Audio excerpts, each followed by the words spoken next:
Tribes don't rise up. The devil knows it's time up.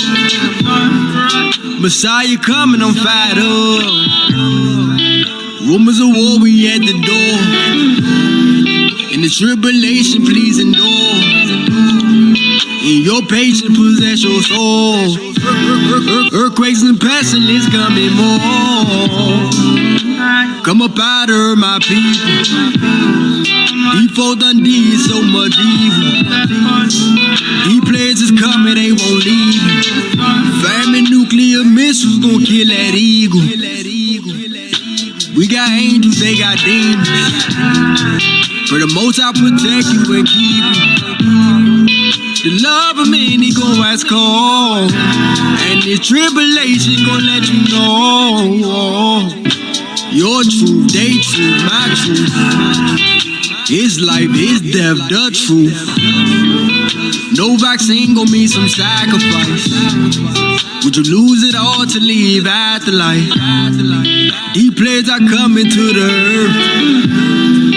America about to get hurt. Keep having vengeance, I'm alert. Babylon is going down, is in his word. Come up out of my people. Jeremiah 50, pray I see you. All but send your angels cause we need you. Having visions, I keep seeing yelling and screaming. A fake Messiah coming, don't let them deceive you. All them signs and lying wonders gon' be evil. Messiah opening them seals. Keep them commandments, y'all, cause this body get real. Lockdowns coming back. The plagues coming, nobody could send them back. Hold back your wings, seal your elect. Hold back your wings, seal your elect. You need to repent, go watch the news. All of the prophecy coming true. He sent his son to die for you. Follow his steps, you make it through.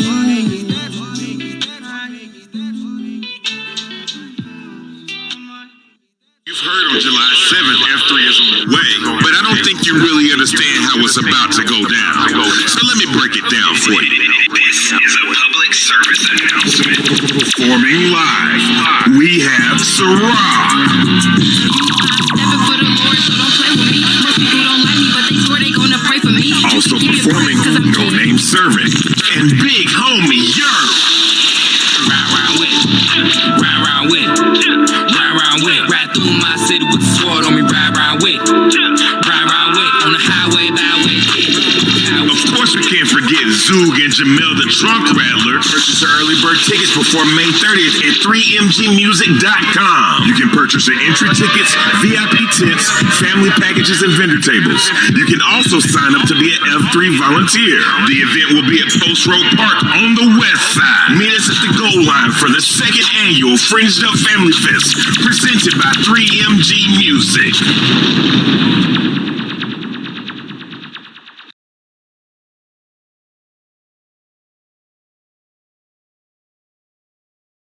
Oh, good. Yeah. Let's go get in the building, man. You know we working. They one for the babies, man. It's been a year, bro. Year since I seen you. Hear me? Try to give him a call, man. Let's do it. Ain't nothing like daddy's love. Just a living testimony. Give the glory, Father. All praise to Abba. Yo, what up, boy? Love you, man. Give me a call and get the message. Yo, shalom, gang. Love y'all, miss y'all. I've been trying to get y'all, but asking y'all mama, man. She ain't letting y'all come through yet. Holla at her, tell her you wanna come see your daddy, man. Love y'all. Yo, what's going on, baby? Why when y'all with me and y'all wanna call y'all mama, I let y'all, but y'all can't call me? Let me know something. Just know your daddy's calling. I know it's been a while since I saw you. Sending my love, can't wait to see you soon. Be sure to say your prayers, trust the most to see you soon. Just know your daddy's calling. I know it's been a while since I saw you. Sending my love, can't wait to see you soon. Be sure to say your prayers, trust the most to see you soon. If you ain't here with me, it ain't a perfect picture. Nah. This here a case of when the kid stuck in the middle. Been on the road a couple weeks, ain't nothing different. Get a whiff for how I'm living, now you quit to snap my cheer. Most I said it different. Couple curses up in Deuteronomy, I couldn't skip. No opinions, I ain't picking. 54 to be specific. Thou shalt not kill. My little one snatch my soul, that rather kill. This one love turn to envy. This that portion love simple. Just know your daddy's calling. For real. I know it's been a while since I saw you. Sending my love, can't wait to see your smile. Be sure to say your prayers, trust the most to see you soon. Just know your daddy's calling. I know it's been a while since I saw you. Sending my love, can't wait to see your smile. Be sure to say your prayers, trust the most to see you soon. Your daddy love you, that facts. Always been a father, they want a baby daddy. Nowadays I wins a children for hard. Know how they way they report them. Using my babe's extortion. When I heard you whoop my daughter for calling her dad, it fixed my spirit. Look kid, you gon' pay for that. You see Tracy my face in that. And Lamar imitate his dad. See my truck and they chasing that. It ain't no love like that. They say good guys don't win. Endure to the end, look son, keep living. Just know this. Just know your daddy's calling. Gotta know it. I know it's been a while since I saw you. Sending my love, can't wait to see your smile. Be sure to say your prayers, trust the most to see you soon. You know me, just know your daddy's calling. I'm a day one dad. I know it's been a while since I saw you. Sending my love, can't wait to see you smile. Be sure to say your prayers, trust the most to see you soon. Yo, what's up, bro? Love y'all, just wanna tell y'all, make sure I love y'all, can't wait to see y'all.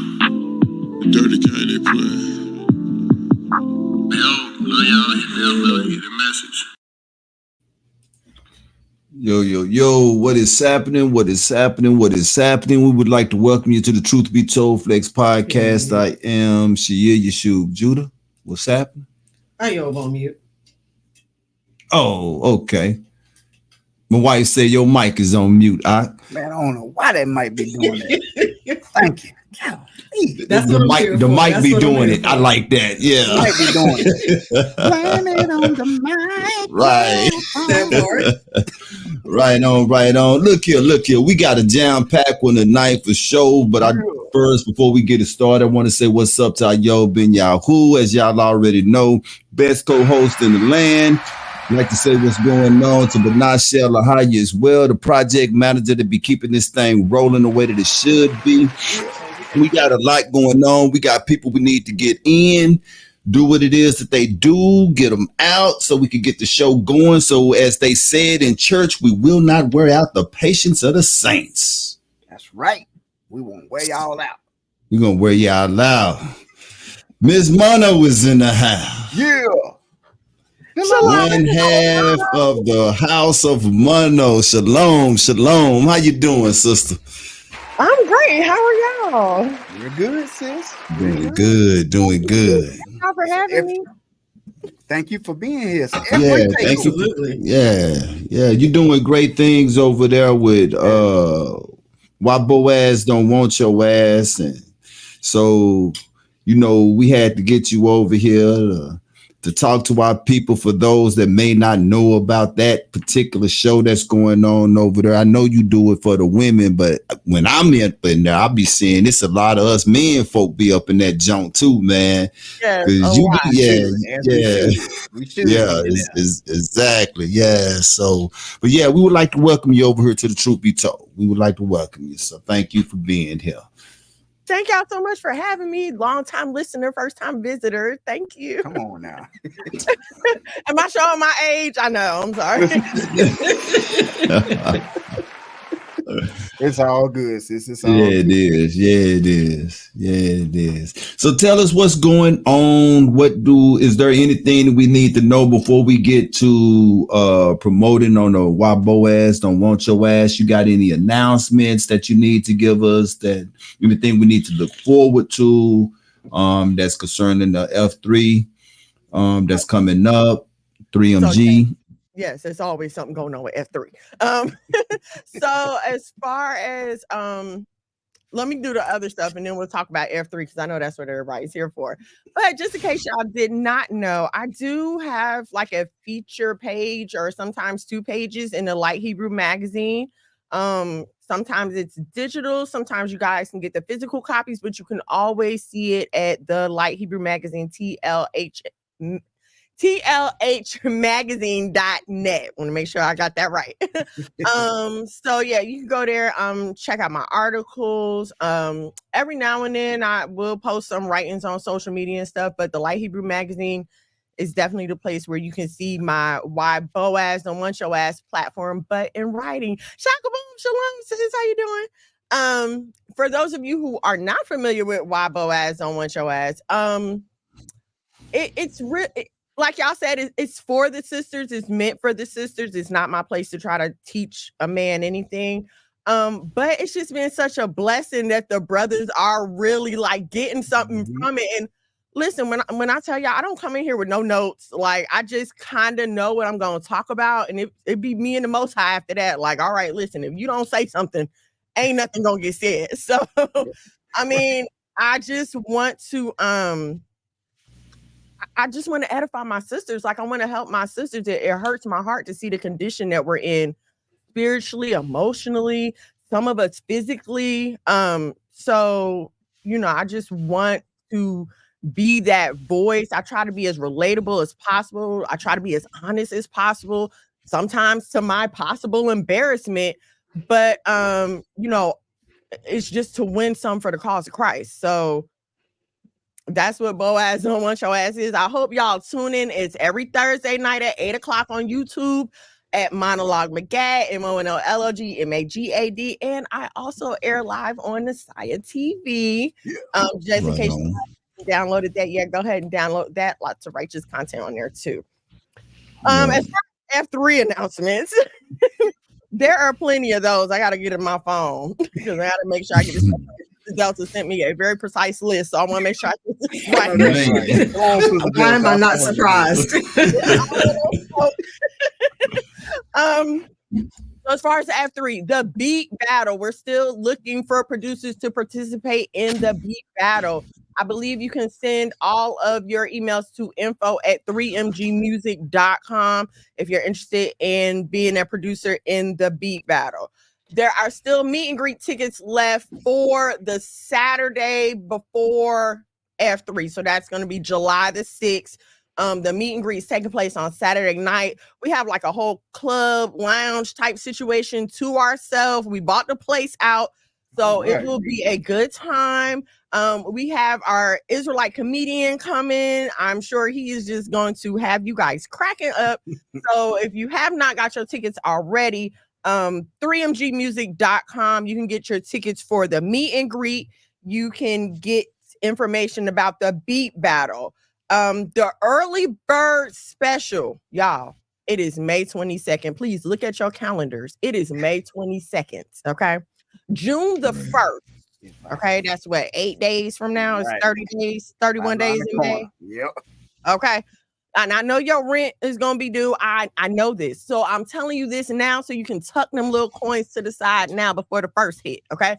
June 1st, all the prices are going up. No more early bird discounts, none of that stuff. Everything goes up after June the 1st. So please go to 3mgmusic.com, get your tickets, get your VIP tents. Listen, this Atlanta heat is not playing. Please get a VIP tent.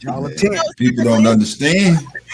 It is not. It don't take no prisoners. It don't care nothing about it. Please get a VIP tent so you and your family and the children can be nice and cool and comfortable. And also, y'all, we need volunteers from the bottom of our heart. Let me tell y'all something.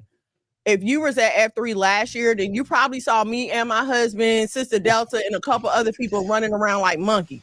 We don't want to do that this year. My hair sweated out. We don't want to do that this year. So please, y'all, come and lend your talents and your services. You can also find more information about that at 3mgmusic.com as well.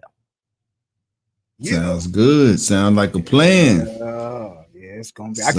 I can't wait to see everybody. And like you said, y'all know how we is. We wait till last minute, try to get the early bird special. Get it now, because Atlanta got its own sun. Is she right? That heat gonna Look, I'm gonna tell y'all something from Arizona going back that way. Ooh. Man. Look here, if you are not south of that Mississippi, y'all don't know what heat is. I'm going to be honest with you, man. Look, I was talking to a family that just moved to Texas from Chicago. Oh man, and they hadn't experienced this Texas heat. I say, Houston finna run you back to Chicago. I'm gonna tell you, Texas heat is disrespectful. Let me tell you, like, as a Jersey resident, this heat down here is different. And it lasts longer. Like up there, you might get like 8 to 12 weeks of 90 degrees. Down here, oh no, baby. Buckle up. Yeah. We got 2 seasons here. Hot and cold. That's it. Hot and cold. It ain't even called summer and winter. It's just hot and cold. And it's possible to get all the seasons in one day. Exactly. In Houston. In one day. Yeah.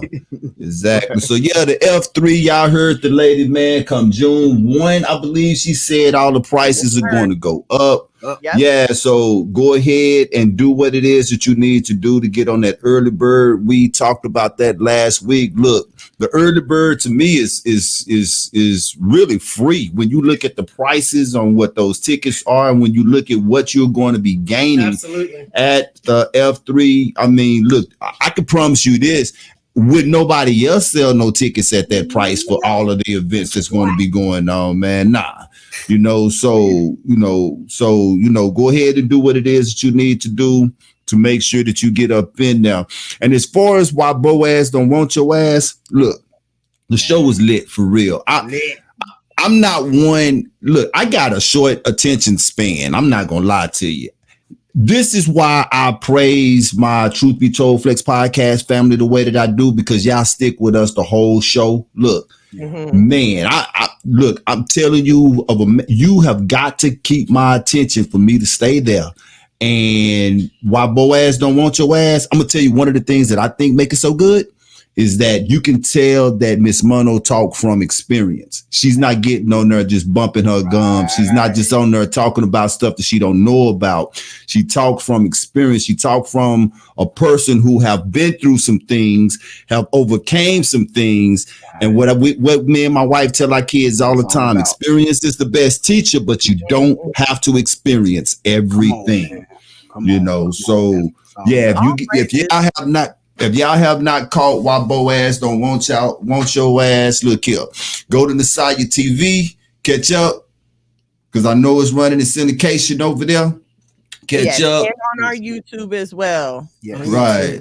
All the podcast episodes are on the YouTube at Monologue McGad. So, yes, go check it out on the site. But also, go subscribe to the YouTube. We're trying to get our numbers up a little. Come on, y'all. Listen, if you don't never tune in to why Boaz don't want your ass, you ain't gonna never know why Boaz don't want your ass. Come on now. I think I just like saying the title of the show, why Boaz don't want your ass. This is all kind of different ways you can say that there, Right.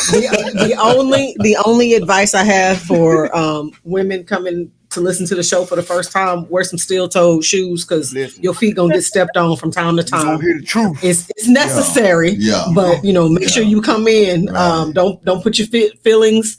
What do I always tell you? Put your feelings in your pocket. Yeah. Don't wear If you don't want no change, if you don't want to change, if you satisfied with where you at, don't listen. You know, go on and go watch Jersey Girls or whatever. Is there a show called Jersey Girls? It probably I don't know. It sound running.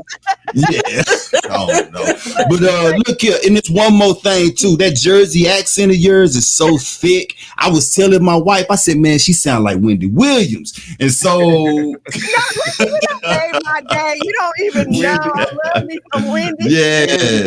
Yeah, you sound like Wendy. So when you came in, it sounded like we had Wendy Williams in the house. On the, you know what I'm saying? Yeah. Right on. So much, like all praises to the Most High. Y'all don't even know how. Well, y'all know how hard it is to get up here every week and put yourself out there, offer something to the people, and you don't know how they really feeling.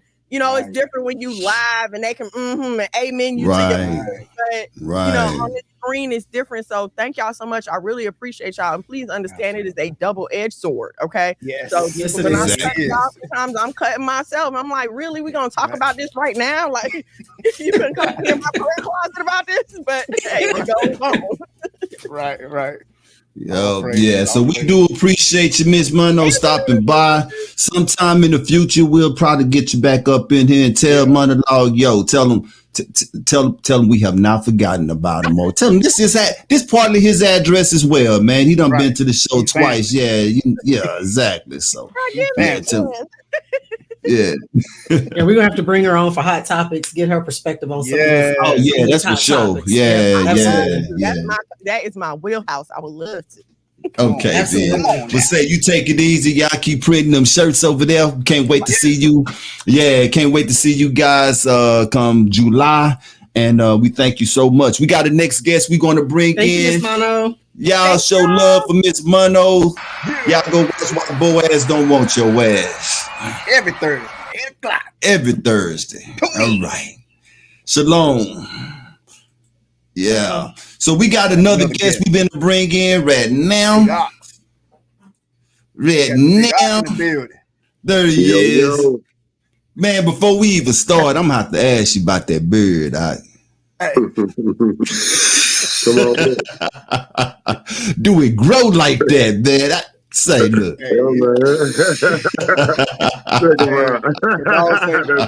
It's authentic. That ain't fake. Yeah, that's how it comes, man. I went to the archive and found some pictures. So yeah, pretty consistent, ain't right?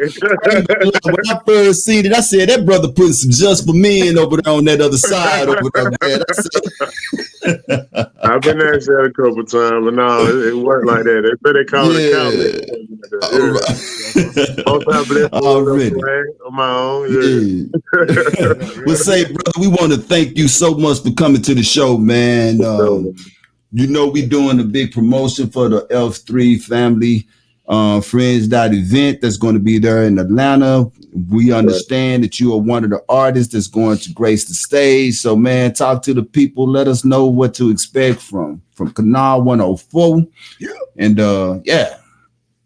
Hey, all praise, hallelujah. I want to thank 3MG for having me, man. It's been a pleasure. We on Most High time, man. Most High said it's the year, this time. We're going to go up a notch, man. It's right. If you know Kanal 104, man, you know I'm bringing passion, I'm bringing my testimony.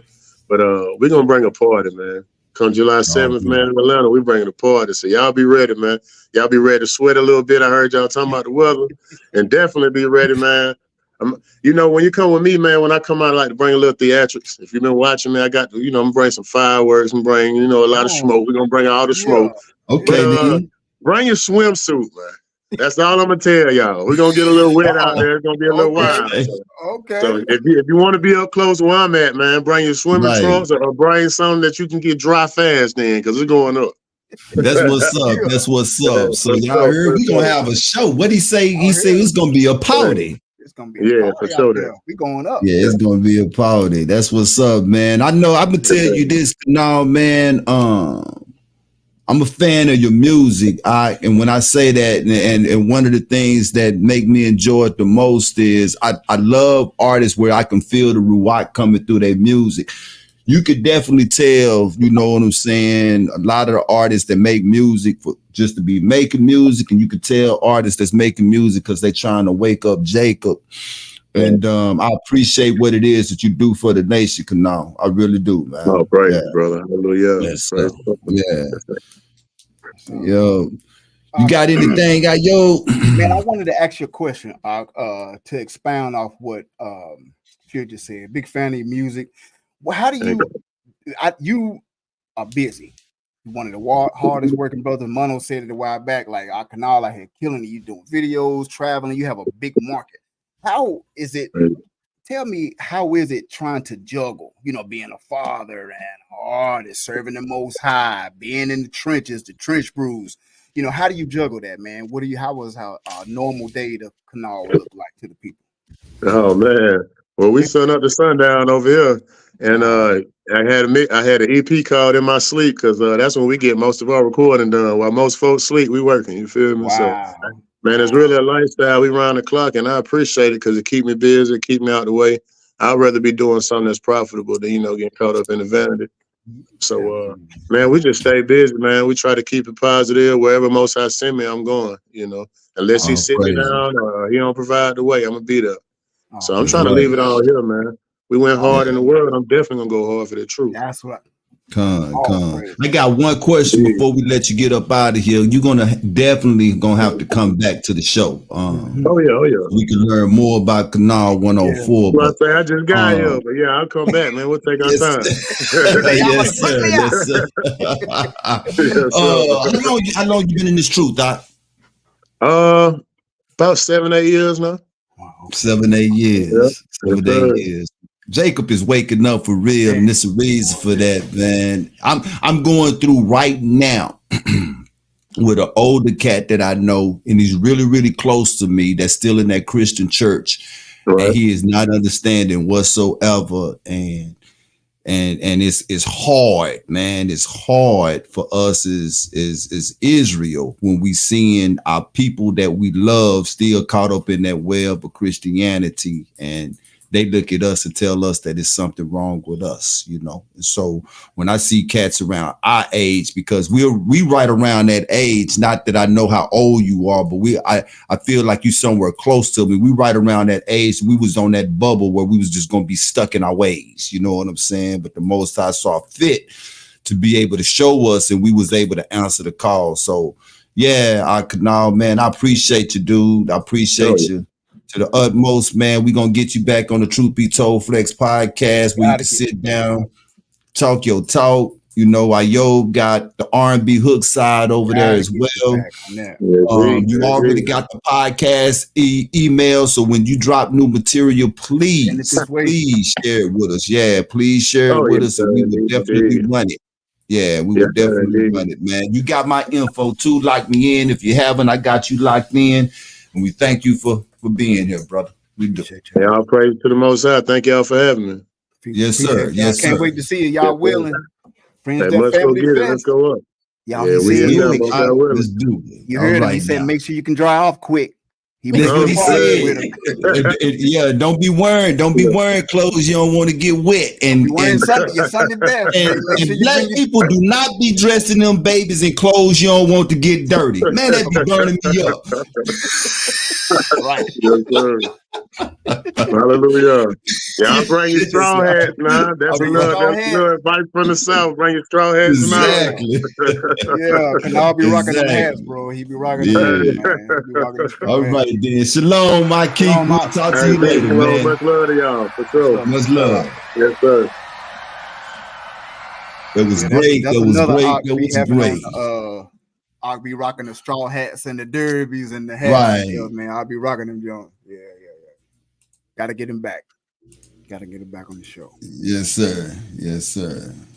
All right. Yeah, so that's gonna be great, man. We will also have someone next week, and then the week after that, and then the week after that, all the way up. So there will be no excuses for you guys not to know what's going on at the Family Fest F3 event. With that being said, I think Bernard got something she wanna. Eliya Israel, what's happening? Hundo, what's happening? I saw another name that was in the chat first time watching. think it was Adina Israel. Appreciate it. Welcome to the Truth Be Told. I see you watching us on Facebook. If you don't mind, sister, scroll on over there to the Truth Be Told Flex podcast channel on YouTube and subscribe to the channel. And with that being said, but not. All right. So talk amongst yourselves real quick. So for those of you who haven't heard, Jasmine Crockett clapped back at Marjorie Taylor Greene, bleach blonde, bad and built butch body. So I heard this morning she has coined that term. She trademarked it. Yeah, trademarking that term. I don't know what her plans are. What she doing t-shirts, mugs, sweatshirts, hoodies, whatever. I don't know what her plans are, but I know that's never not going to be funny to me. Well, she do a t-shirt. I hope Marjorie Taylor face be next to it. You got bleach blonde, bad built, butch body, and Marjorie Taylor. Yes. I'm sorry, all I know is sis was not prepared for the clapback.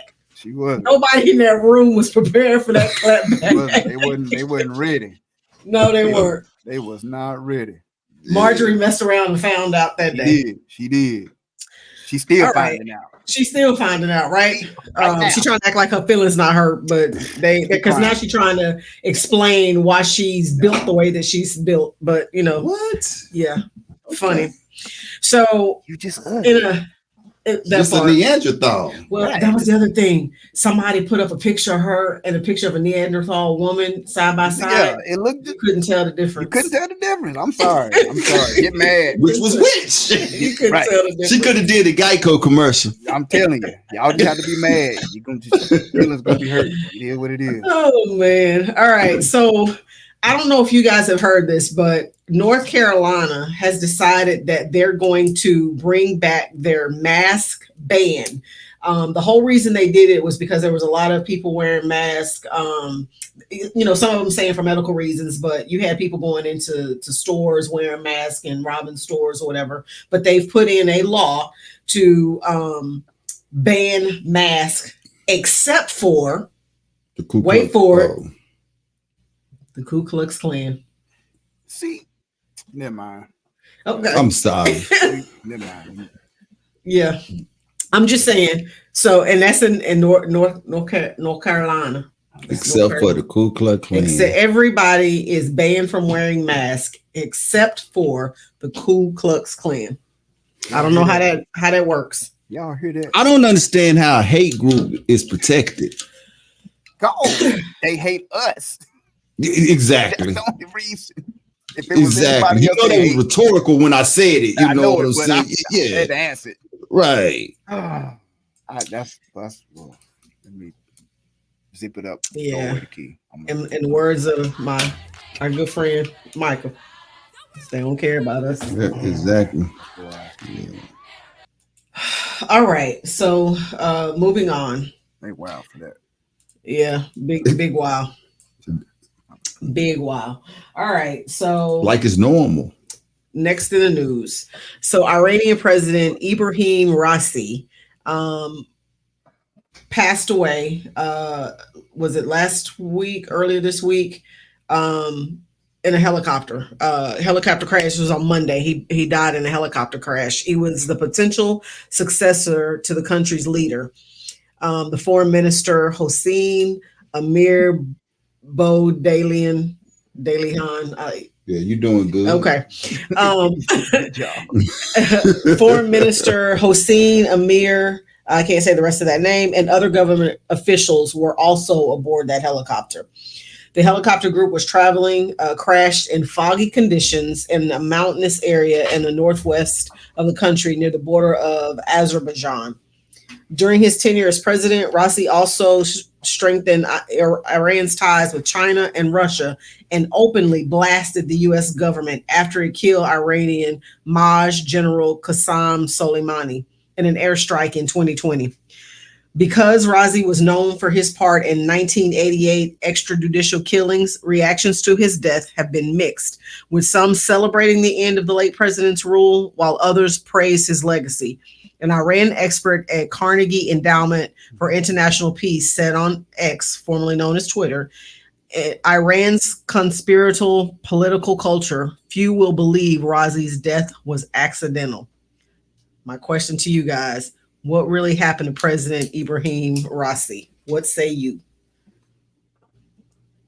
Who was it on? Just you. Yeah. That's a real tough one to answer. Ayob and myself, we was talking about this earlier. I think that was Monday when we was talking about it. And I asked the question, I was looking at it, I was like, why would they allow him to fly on that day? Remember Kobe not long ago, that was the same type of accident that Kobe had.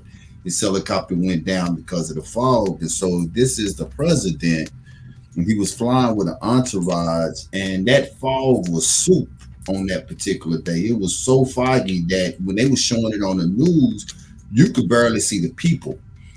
The majority of Ibrahim's life had been in politics, though.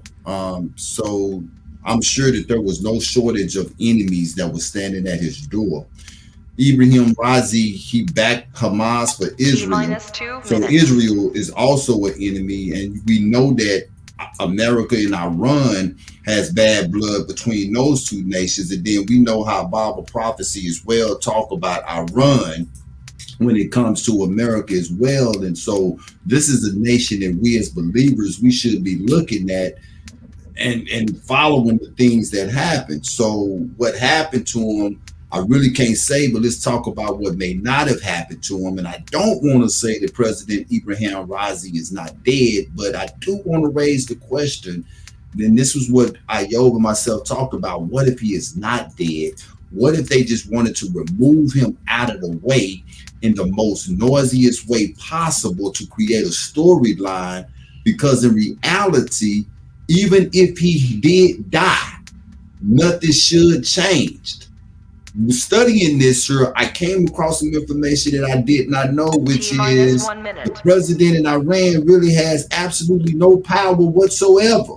That's just a glorified position. President's powers are relatively limited, especially in security matters. President Interior Ministries run the National Police Force. However, its commander was appointed by the Supreme Leader. That's who runs Iran. So, and that's who it is that he answers to directly. So I'm gonna go all the way down here and say this. If anything different comes out of the nation of Iran as speaking points, as pertaining America and Israel and anything else, we know that what we seen was some type of a fluke. But to answer the question directly, do I think that it was an accident or intentional? I don't think nothing when it comes on that level is an accident. 1, 0. They needed to put him down some kind of way, whether he is dead or remove him.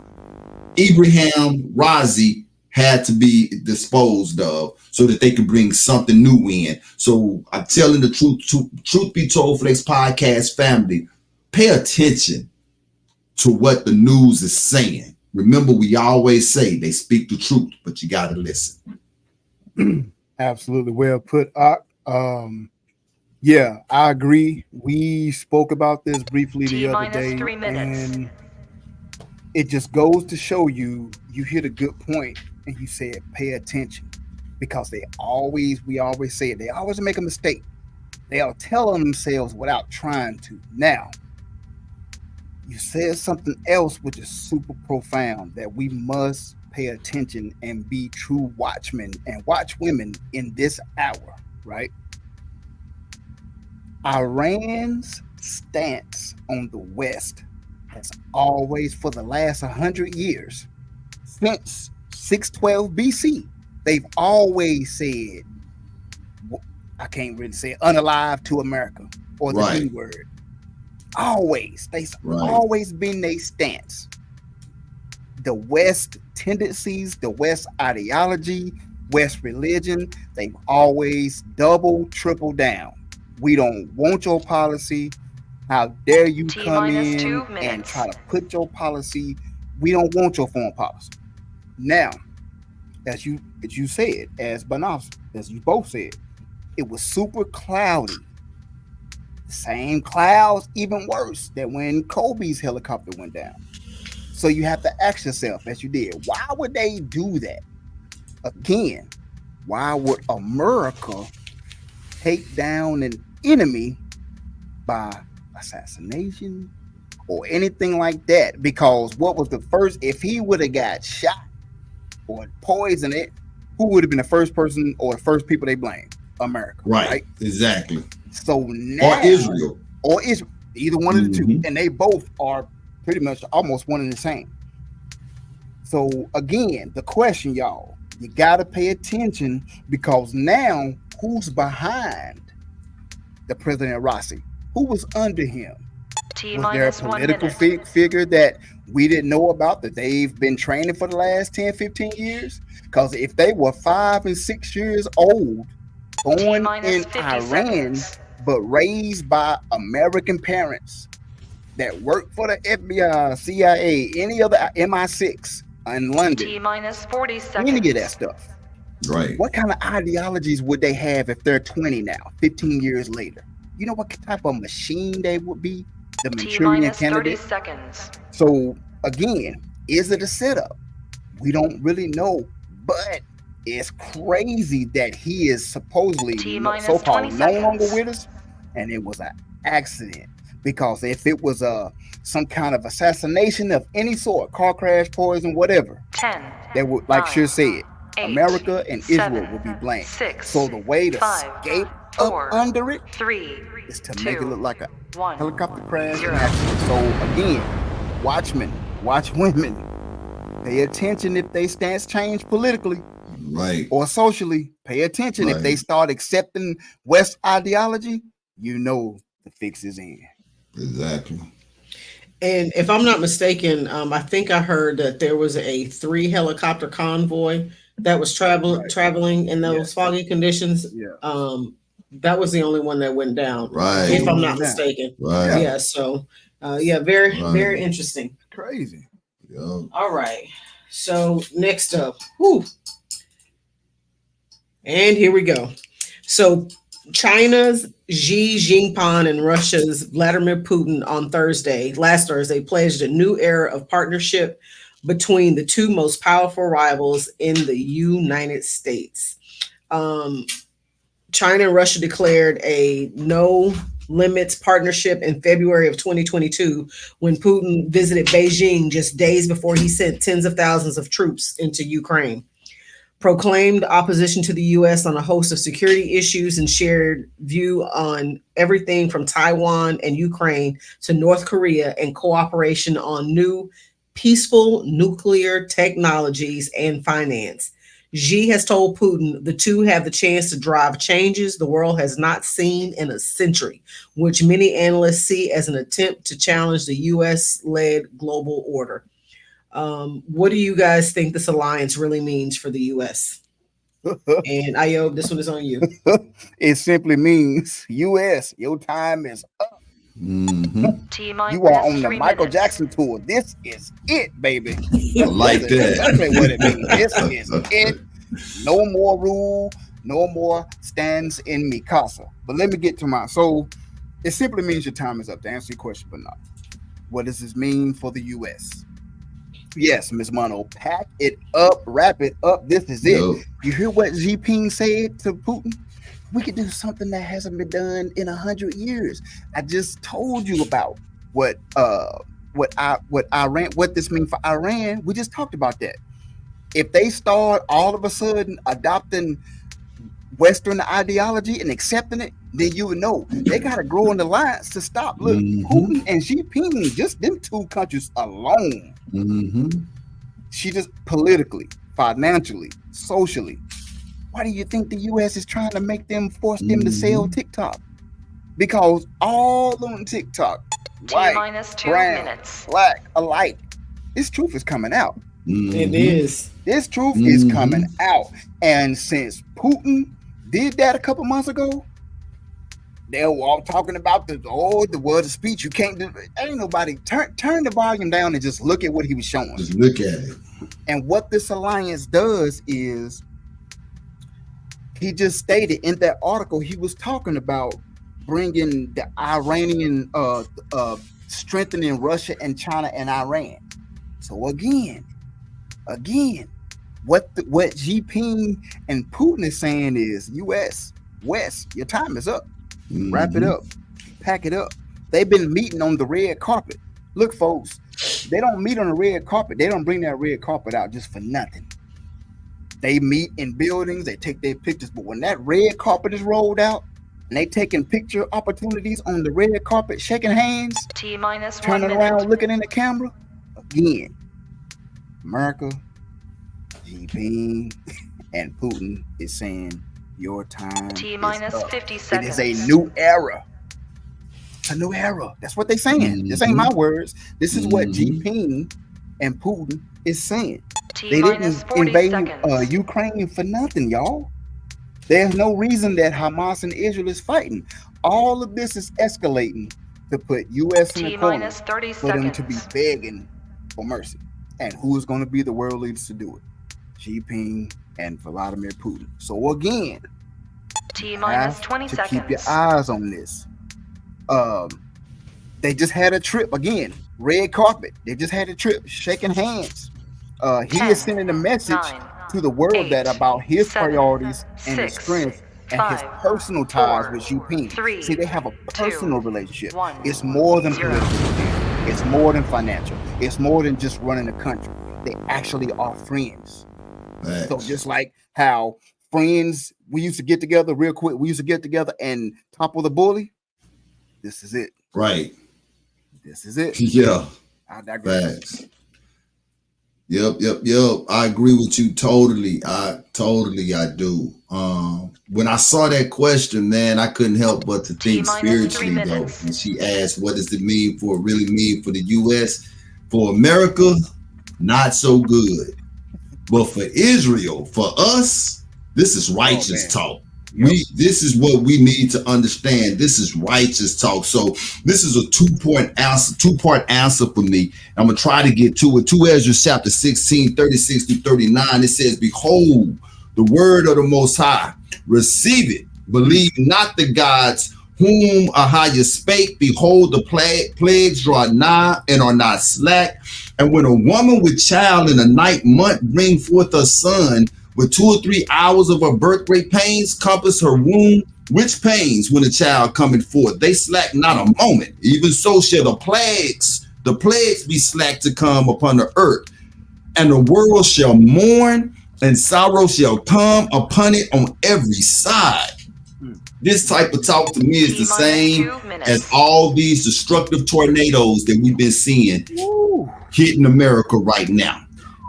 I had to look it up.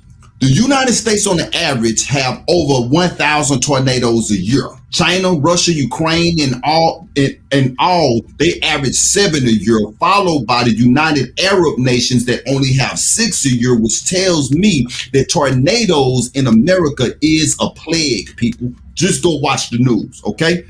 But I mentioned all of that to say this. These countries at some point, they will take over America. They are. It's going to happen. And if they don't take over America, what they're going to do, they're going to make life for all Americans as difficult as it possibly can. You got Xi, or however you pronounce his name, is 70. You got Putin, 71, signed a joint statement on Thursday about a new era that proclaimed opposition to the U.S. on a host of security issues and shared their views on everything from Taiwan, Ukraine, North Korea, a corporation of new peaceful nuclear technologies and finances. In other words, they putting their books in order. That's what they doing. They getting their ducks in order. Second part of this show. 2 Esdras 15 to 10. Behold, my people is led as a flock to the slaughter. I will not suffer them to dwell in the land of Egypt, but I will bring them with a mighty hand and a stretched out arm and smite Egypt with plagues as before, and will destroy all the land thereof. War is going to get us up out of this here. Remember what I told you with the Iran thing. This is who the Bible tells us that we need to watch. This is who we need to be watching. Them people over in Iran, they call Persians in the Bible. That's them same people. Okay? And so with all of this here happening, look here. It's like my boy Eli Yisrael said earlier, behold, I come quickly. Come on, man. Woo. Behold, I come quickly. Beautiful breakdown. All right, so we're gonna. I don't think I ever talked so fast in my life, boy. That gum. You did good, timer, boy. She be on you, don't you? Man, that time is the time. She be on the back of your neck. Man. The 10. No, I'm about to go take a speed reading class. All right. This next topic is I gotta say is a little triggering. So I had some notes I was gonna read, but I think the video is going to speak for itself. So I'm gonna play this and then I'll get you. Mark Montessori, DPS Public School in Montbello. We are here to ask for help to get our school a yurt for a classroom. Here are some reasons why we need a new classroom. Yes. If you need space, go back to fucking Africa. Nobody wants you here. Whoa. All they're gonna do is burn shit down and ruin stuff. You fucking little. We are a Montessori school. You unmuted me again, you dumb boomer. Go ahead, protect the niggers. Protect the niggers. Kick Yo, producer, can we remove them? Why would you remove me when you should remove the niggers? Yeah. Or better yet, the Jews that brought them here. Disgusting. They're gone. They're gone from the Zoom. I'm really sorry about that. I am so sorry. Speak up. Can we start the timer over, please? We're going to sit behind you and support you. You guys are so amazing for being here. We're right here, okay? Hello, my name is Mallory Renee Rivon. We are a Montessori school that's also a bilingual program. Woo, man. I have so many words, but so what this is there were these two young girls, they're fourth graders. One is in fourth grade, the other one's in fifth grade. They're part of a student leadership committee at their school who were there to promote to the council the idea of building a yurt, which is basically an extra building that they wanted to use for music classes and provide, and it gives them a little additional classroom space. So as you can see, less than a minute into their speech, a female voice interrupted and launched into this racist rant that lasted for about 30 seconds as council staff scrambled to try and boot the caller from the meeting. The city council has stated that they are investigating the incident, which they called a breach, and staffers usually mute all members of the public who watch the council meetings through Zoom until they're called upon to speak. In your opinion, was the Zoom audience member intentionally not placed on mute, or was it an accident? And should anyone be held accountable for this misstep? Cher, this is on you. Yes, I believe that it was intentional, and there is nothing that nobody could say to make me believe any different, even if it was not intentional.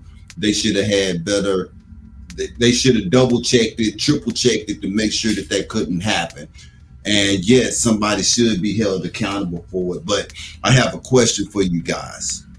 And I'm sorry, we for real may be in the beach house for real after this was here. But they don't care about us, I don't care about them. What if there was two little Jewish girls up there talking to the people, and a black person came over the Zoom meeting saying, F fake Jews, F the Holocaust? What would the world's reaction be? What would the world's reaction be? Who have heard about this on their local news station? Have they talked about this here? Not at all. You know why? Because it only happens to us. This was a fourth and fifth grader that came there with the trust of the lady that was there. We have absolutely no idea what lasting impact that this is going to have on those children. City council administrative staffs, they say that they are investigating the incident, which they call a breach. It was not a breach, in my opinion. Like I said, they should have double checked it, triple checked it to make sure that nothing like that could have happened. And seeing the staffers usually as Bernard said, they usually mute all members of the public. So why is it that this particular voice, and this was a young voice that came over as well, which the way that I think it could have been one of the staffers' children, it could have been one of their grandchildren. I have absolutely no idea who it was, why that voice came over the PA at that particular time, man. Whomever job it was to ensure that the public was supposed to be muted, they failed at their job. That's the first person that should be held accountable for that. There shouldn't be too much of an investigation as well, because this person should not be hard to find with IP addresses and all of this here. So they should be exposed when they're found, and they also should be charged with domestic hate crime. If this had been, if this had been any other nationality or group that is protected, it would have been called a hate crime. So why is this here not considered a hate crime?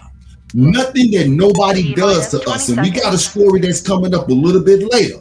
Nothing that nobody does to us, they are held accountable for doing it to us. If there is nothing else to show you that we are Jacob, that we are the children of the book, look at the treatment that we have always had over here. And for what old girl said, go back to Africa, gladly. Give me my money first.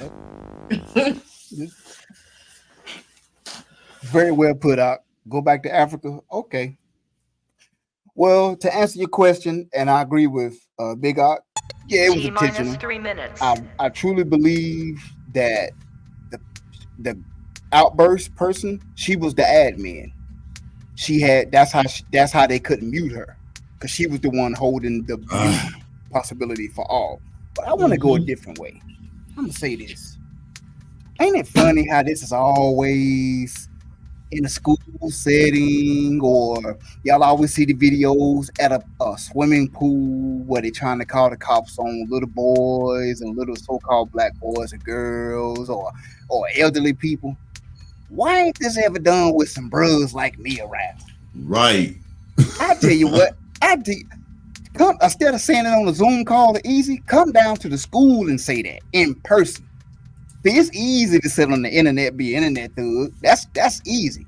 But I tell you what you won't do, whoever you was that said that, go down to MLK Drive in Atlanta. Say the same thing. 2 minutes. Go down to Forsyth Street, the Greyhound bus stop. Say the same thing. Go to Grady Homes in Atlanta or Perry Homes. Say the same thing. Go to Charlotte, to Delaware Courts, Tanglewood. Say the same thing. You ain't gonna do it. You won't do it.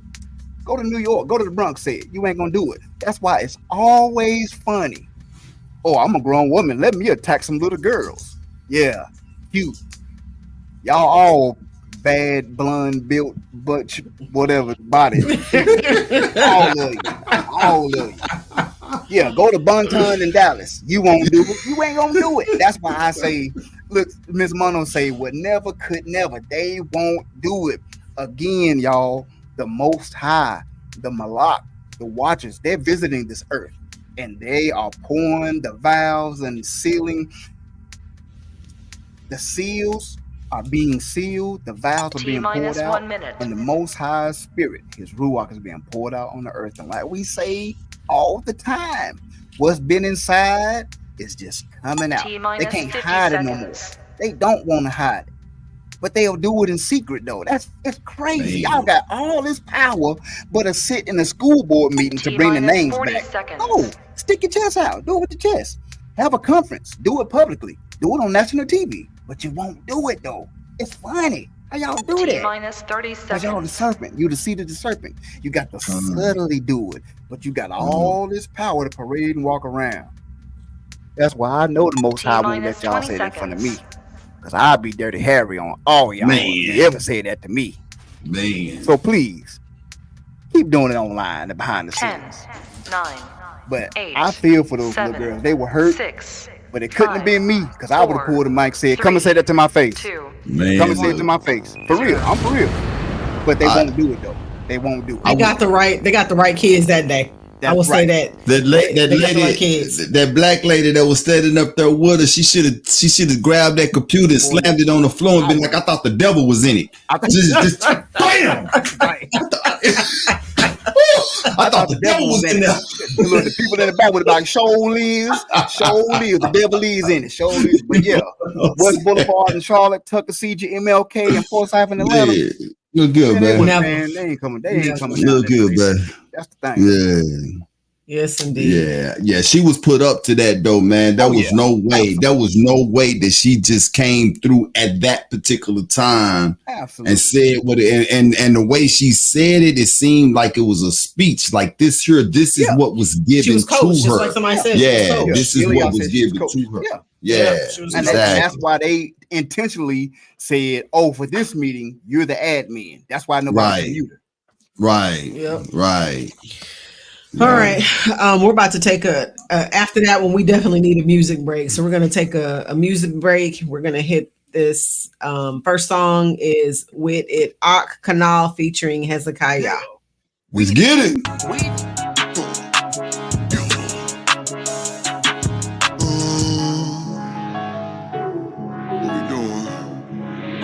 Demons in your ear, in your ear. Is with dawn, with be running them demons out the sea.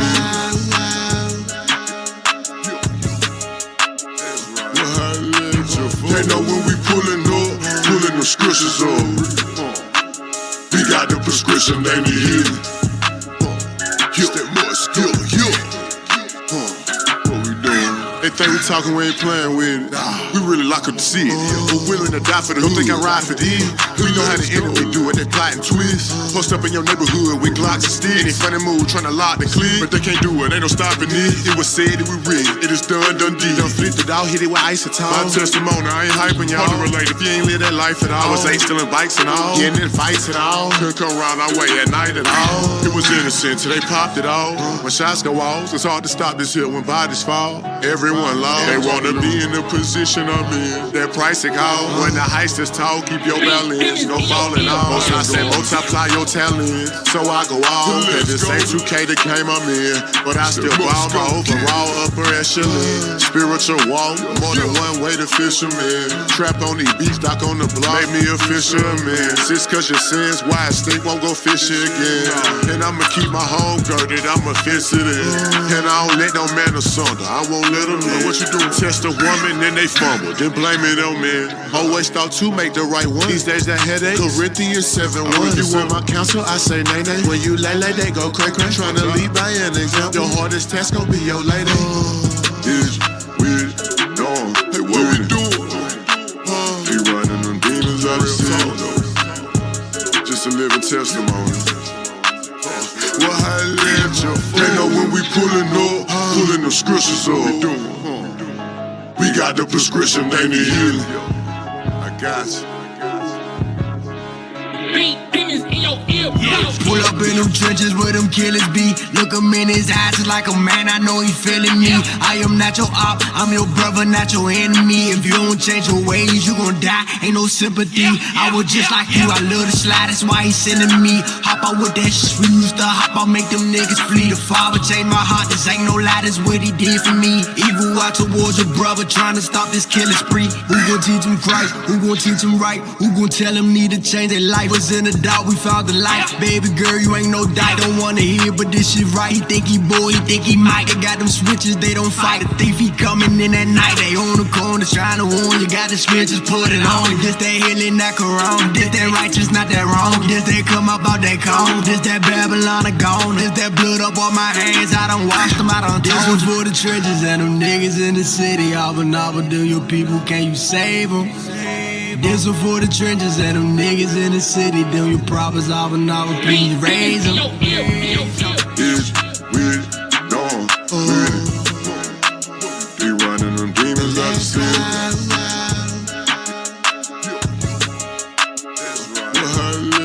They know when we pulling the scriptures up. We got the prescription, they need healing. It's that much, go get it.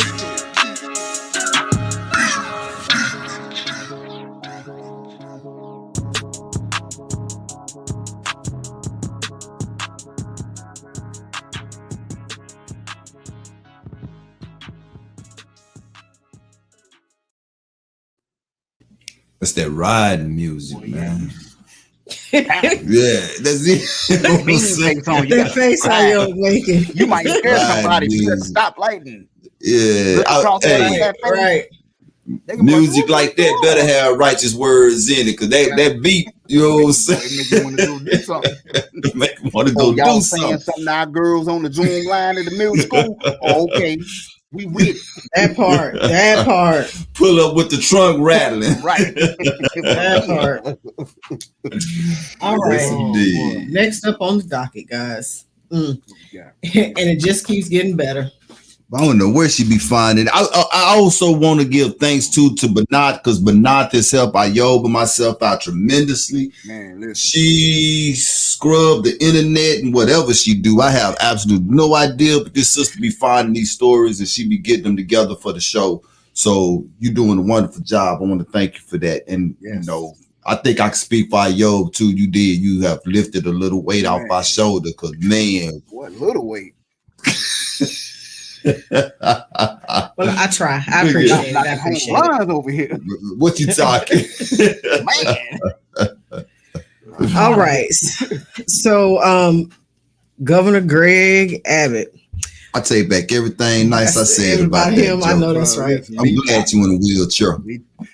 Well, I intentionally put that picture up there just so y'all can see this who we got behind the scenes over here in Texas. So convicted murderer Daniel Perry, who was serving a 25-year sentence in Texas, was pardoned and set free. Governor Greg Abbott announced his promise to pardon Perry the day after the verdict was issued. This was the first time in at least 10 decades that a Texas governor has pardoned someone for a serious violent crime, let alone murder. So here's a little backstory on this for those of you who are unfamiliar with this. Daniel Perry, who was an active duty sergeant at the time of his crime, never disputed that he shot and killed 28-year-old Air Force veteran Garrett Foster in front of multiple witnesses during a 2020 Black Lives Matter protest in Austin. Perry drove his car up to a crowd of protesters who surrounded his vehicle. From inside the car, Perry drew a handgun and fired at Foster. Most witnesses describe Foster as having his rifle slung tight to his chest, pointed down at the ground with his finger off the trigger. Witnesses say they never saw Foster raise his firearm at Perry. During the trial, prosecutors presented messages Perry sent before the shooting. Some of the messages talked of wanting to kill Muslims, Black people, and protesters.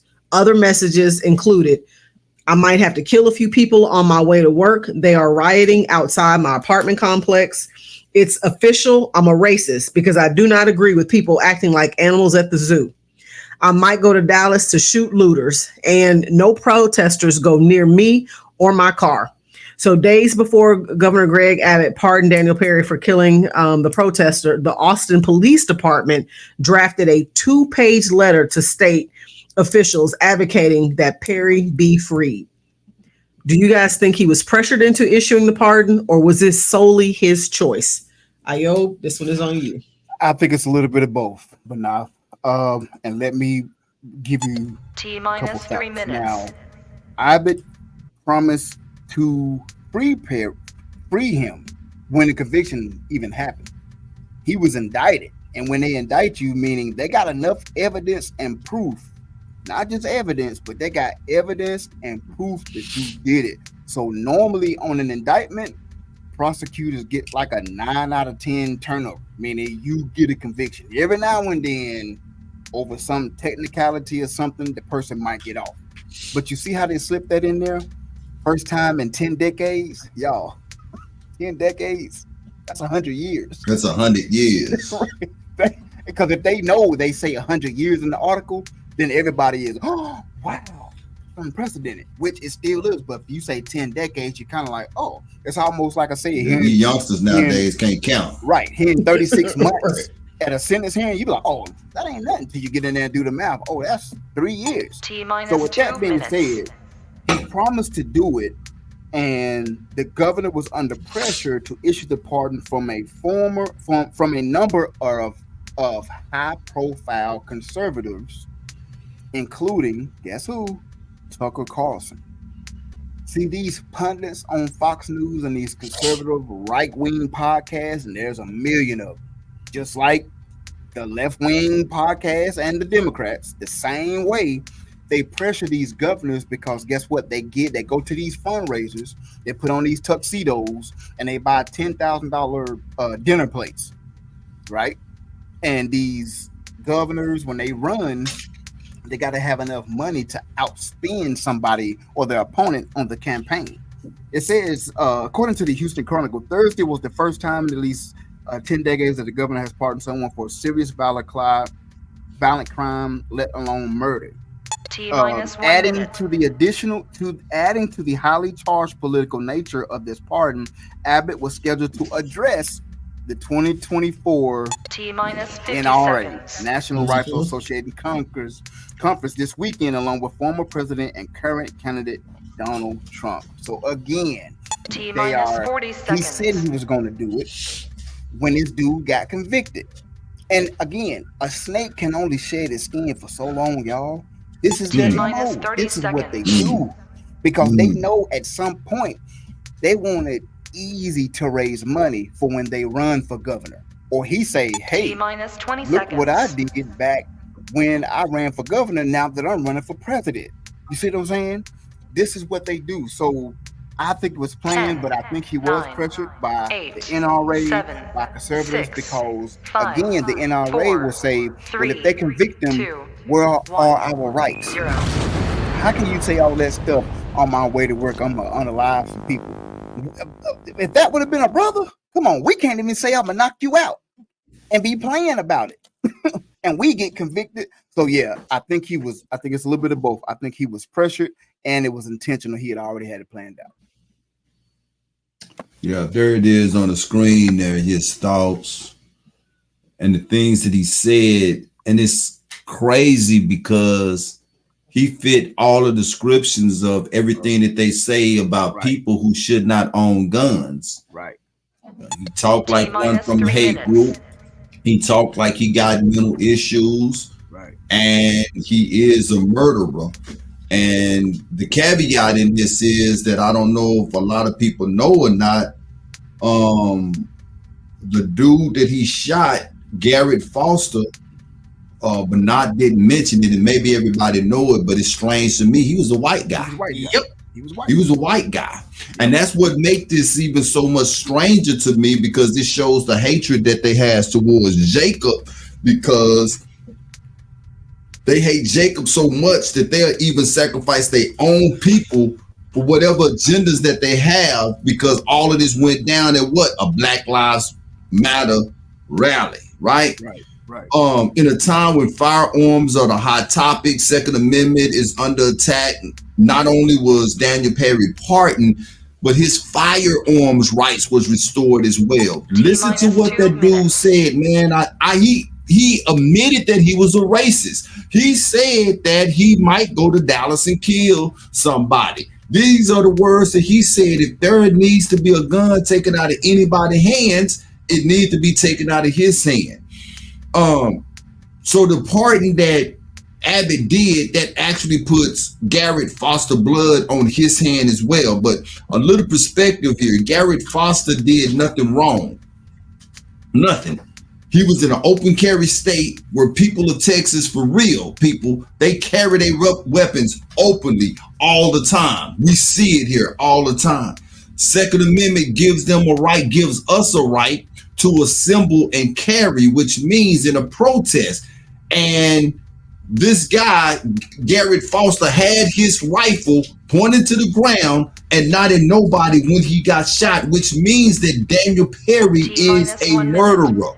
That's what the courts proved, that he murdered this man in cold blood. So with Abbott pardoning him, to me, that sounds like an abuse of power. You see what I'm saying? That's what that is. The system does its job, but yo, I'm the governor. I'm going to come around and I'm going to reverse everything that you guys did. Yep.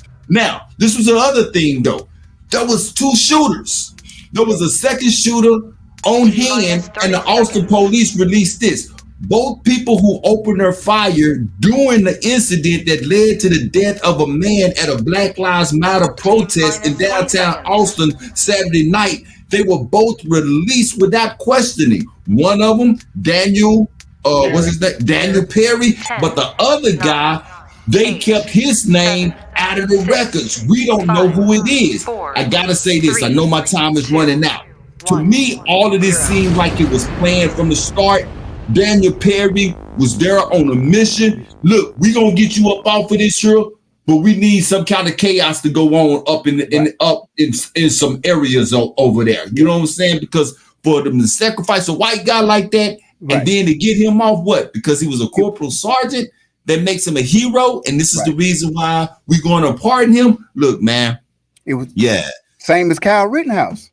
Same as Kyle Rittenhouse. Killed a white dude. It's a white dude that tried to grab that gun that he shot. And he ended up getting off. Exactly. So, again, just a snake shedding his skin into a bigger snake. That's all. Yep.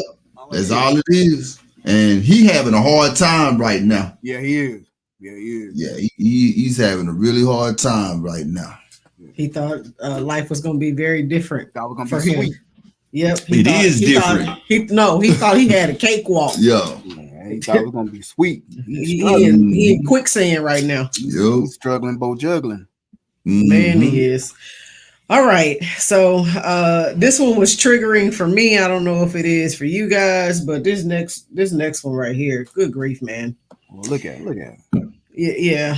That joke, he should have fell off. He probably did. They just didn't show it. So Biden delivers commencement speech to Morehouse. So on Sunday, the oldest president at 312 years old gave his first commencement speech this year at Morehouse College. The faculty of Morehouse College voted to confer President Biden with an honorary degree with a vote of 50 to 38. Most of his speech was dedicated to highlighting his administration's work to advance racial equity and justice and emphasizing the $16 billion investment in historically Black colleges and universities.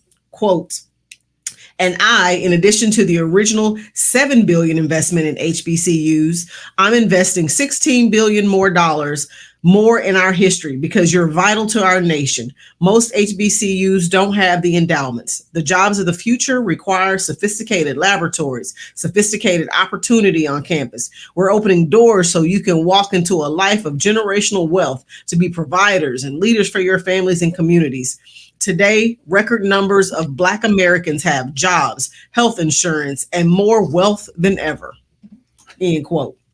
Though most of his speech was uneventful, a handful of students stood or sat with their backs turned during the speech.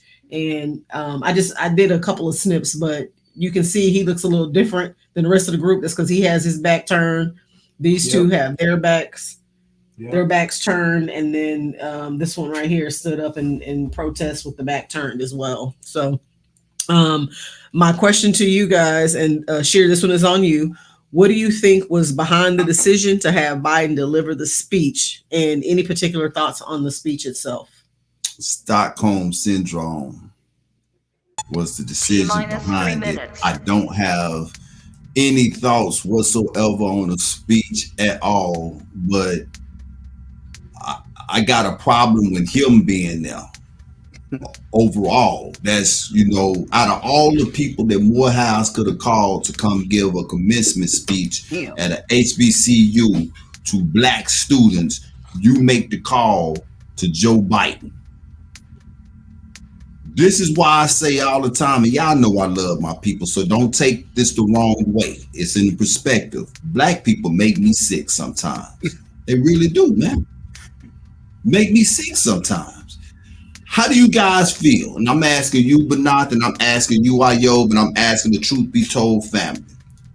How do you guys feel it would go over if Ole Miss had called Al Sharpton, Dean Crump for their commencement speech? They wouldn't.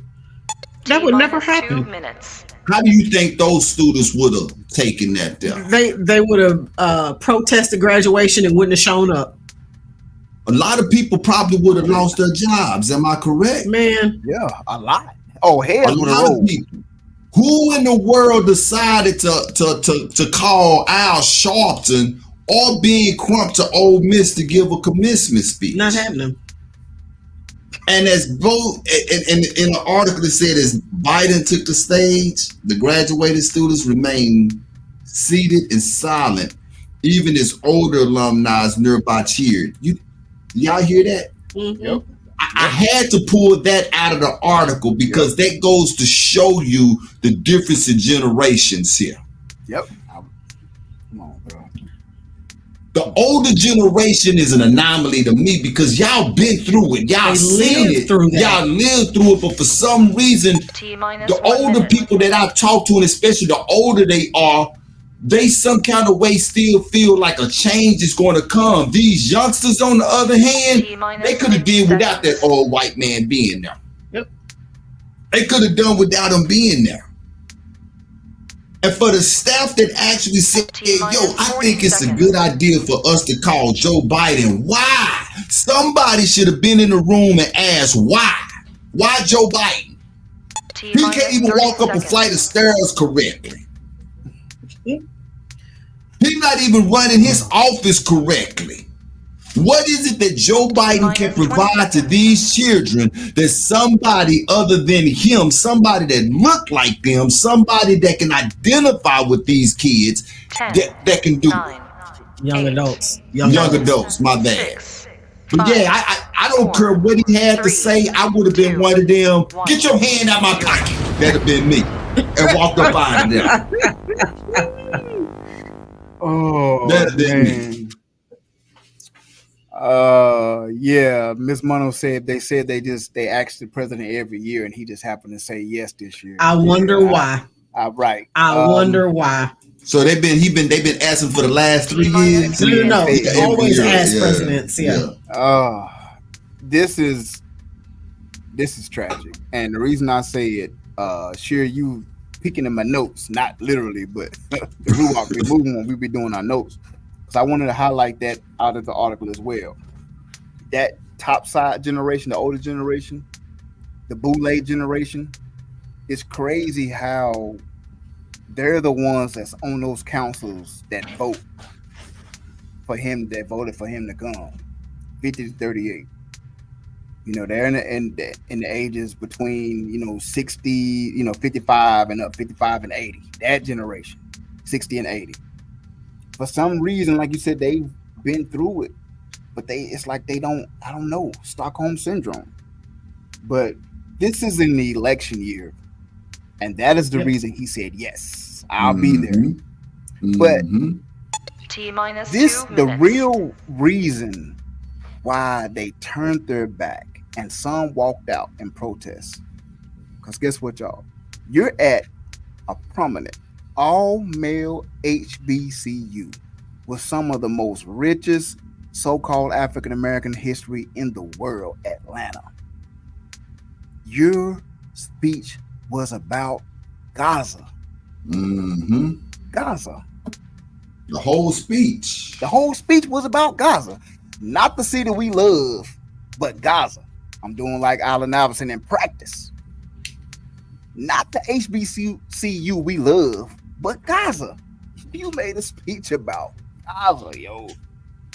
Like, that's wild to me. You didn't make it about funding our communities. And as a president, what can you personally do? You could at least made it personal to make the speech believable. T-1 minute. Some of us would at least believe you for a little bit, but you made it about Gaza.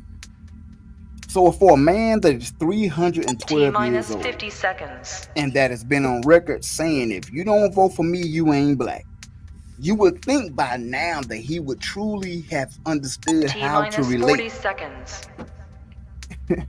You would think that now he would know, but see, Hamashiach had that same issue with Nicodemus. T-30 seconds. With all the knowledge and a ruler, Nicodemus was a ruler of the Yahudim. And I see she hawking me down. She 20 seconds. She getting on me. She on the back of my neck. T-20 seconds. But Mashiach said, Nicodemus, you got to be born again to see the kingdom. Nicodemus was perplexed. What you mean? I got to be back into 10. Nicodemus, 9, you missed it. 8, Biden, 7, you missed it. 6, you can't see the kingdom. 5, You're still 4, in the matrix. 3, and it's funny 2, how most of them that were graduating, they're out of the matrix. They could see the kingdom. That's why they turned their back. But a lot of their grandparents still in the matrix. They see the kingdom. So yeah. So it was intentional. It's election year. Agreed. Let me just give a couple of clarifications. The 50 to 38 vote was not for him to come. It was for them to give him that honorary degree. That's where the vote came from. That's first.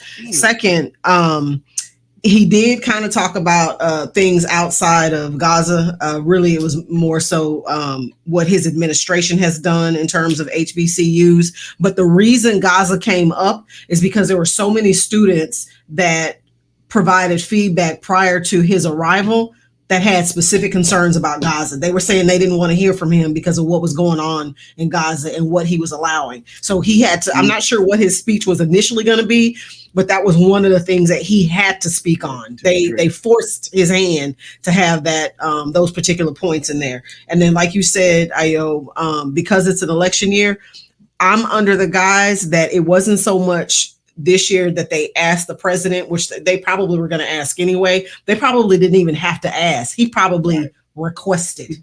His administration probably came to them and said, "Hey, we you know, y'all ain't asked us yet, but we want to come speak at your commencement. We want the president to come speak at your commencement." So, yeah, because that's it's my black males. It's so-called black males. Correct. And these are not Morehouse. These are doctors, lawyers, congressmen. These are going to be prominent bros. Yeah, they're going to be, a lot of them is going to be individuals that's going to be at Capitol Hill themselves. He made that comment in his speech too. I was looking for the clip and I could never go back and find that clip, but he actually made that comment that we need black men. You black men here are going to be the future leaders. He actually made that comment. So they had to update his recording because y'all know that gone well. They ain't getting no Joe Biden up there to talk with no commencement speech. That was a recording. I'm telling y'all, he a Bluetooth speaker, man. Okay. That's what he is. Okay, our robot. He's a Bluetooth speaker. All right. So next on the docket. One of these days it's gonna short out. So on Sunday, May 19th, we actually came into the anniversary of 70 years since the Brown versus Board of Education.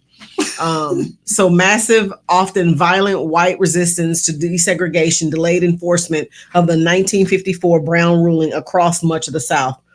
New Orleans schools weren't desegregated until 1960 by a black 6-year-old girl named Ruby Bridges and 3 other girls. 3 years before New Orleans' desegregation crisis, Little Rock, of course, endured its lost year and saw the bravery of the Little Rock Nine. And then court-ordered desegregation in Louisiana, Arkansas, and much of the South led to creation of segregation academia private schools, initially established for white students only. The school still exists today, though many now admit some non-white students to qualify just so they can qualify for state education funding. So my question to you guys is, are we any better today since the ruling 70 years ago? Why or why not? And Ayo, this one is on you, sir. Yep. I truthfully think, I don't think it's no better because we integrated. And let me... T-minus 3 minutes. The Supreme Court on May 17th, 1954, as Manoff was bringing out, U.S. Supreme Court Justice Earl Warren delivered the unanimous ruling in the landmark civil rights case Brown versus Board of Education of Topeka, Kansas. A state-sanctioned segregation of public schools was a violation of the 14th Amendment and was therefore deemed unconstitutional. It outlawed school segregation in Arkansas. The state Supreme Court ruled in 2004 that the state system of funding public education was unconstitutional and ordered the legislature to create a system, hear me out, create a system of equitable and adequate education funding. With that ruling, While that ruling had no direct racial dimension, it nonetheless meant potential T-minus 2 improvement for minutes. poor and majority so-called black students. But 8 years after that decision, the same court ruled that school districts could keep any property tax revenue in excess of that required law, essentially ensuring that rich districts would stay rich and poor districts will continue to struggle. So they've kind of flipped it. They say, oh, we're going to integrate. You're going to get that same type of funding, but we're going to make sure you get allotted a certain amount. We talked about a situation last week about the district of the DVOC 91 funding coming to an end for the budgets, and a lot of schools we just talked about on the show last week. That's what this is about. And this is why, like Martin Luther King said, have I led my people into a burning building? You know, what have I done? We wanted to be together, but Lyndon B. Johnson and all of them, they was like, look, we're just going to implement a system. 1 minute. Since you Negroes want to be with us, we're just going to keep you oppressed. What we're going to do, we're going to give you just enough to feed you and keep you at bay. And that's T-minus 50 seconds. So I feel like, I believe a lot of that hunger and that vigor, we just dialed it back as a nation because it was okay. T-minus But you 40 see seconds. what integration has done. It's crazy how we're talking about a lot of education tonight. Look at those girls at that middle school. They couldn't even get up there and stand up there and just give a speech without somebody interrupting. See, if we was in our own, guess what? That probably would have never happened. See what I'm saying? So again, a lot of our parents, as parents, a lot of us are docile. You see, the young lady was standing there behind us. She just took the mic down and didn't say nothing. Man. 40 years ago, boy, that'd have been a whole protest outside that school, marching and all that. So I say that to say, 5, are we any better? 3, no. 2, we just as a nation, 0. we're about docile. That's the why not. We haven't become better because as a nation, we lost a lot of that hunger to truly get things done. Mr. Ben Ayoub was in my notes again. He hit it on the head. I don't think so at all, but I must admit that 70 years ago we wasn't all that great. But you know what? What would have happened? We would eventually became all right. Yep. I have been saying this for years, and you know it, but not many don't agree with me. But I believe the integration was one of the worst things that ever happened to us as a nation of people. I don't agree with integration at all. Who convinced us that we needed to go to their schools? Who convinced us that we needed to live amongst them? Who convinced us that we even needed to work with them? Sirach chapter 17 through 19, it says, for the division of the nations, of the whole earth. He said rulers over every people, but Israel is the highest portion, whom being his firstborn, he nourished with discipline and giving him the light of his love, doth not forsake him. Therefore all their works are as the sun before him. His eyes are continually upon their ways. We would have been all right because we belong to him. We were not meant to be with them to begin with, but I truly believe, I want y'all to listen to this. I truly believe that it's taken us longer for us to figure out that we are still not wanted amongst them than it would have taken us to figure out how to take care of our own if we had to stay segregated. Exactly. Come on, man. The last topic that we just had, Morehouse, goes to show you that we worse off than we was 70 years ago. Because I believe 70 years ago, them Negroes, even though they docile now, they are docile now, but them Negroes 70 years ago, they weren't docile then. They would have cussed the president out for even attempting to come to Morehouse University for a commencement speech. You understand me, Black man? Panthers. You understand? So what you see in us, man, and what we are right now, I believe I saw it in the comments somewhere that everybody take care of their own but us. That's the reason why, because we integrated. Look, you can take 100 proof alcohol. When you start putting water in it, do you know what you're doing to that alcohol? You are weakening it. It no longer has the potency that it had before you start putting water in. And they understood this. This is why integration was part of their plan anyway. They didn't give us integration. They made us feel like they gave us integration. They were going to give us integration to begin with. Why? Because they knew that they had to weaken us. They're afraid of us. They had to keep us around and watch us. They had to keep us close. There you go. They had to deal with us shrewdly. Be wise. There you go. That's it. Greatly put out. Wow. Yep. Well, we are into our next music break, and then we're going to come back with our Beyond Critical Race Theory, and then our last topic, and it is a banger. So right now we're going to go to Disrespect by Reggie Kodesh. Disrespect. I'm looking around 24. It's the smoke. Now I'm seeing everybody has no respect for the Most High. I'm like, man, who did they up? Who did they up?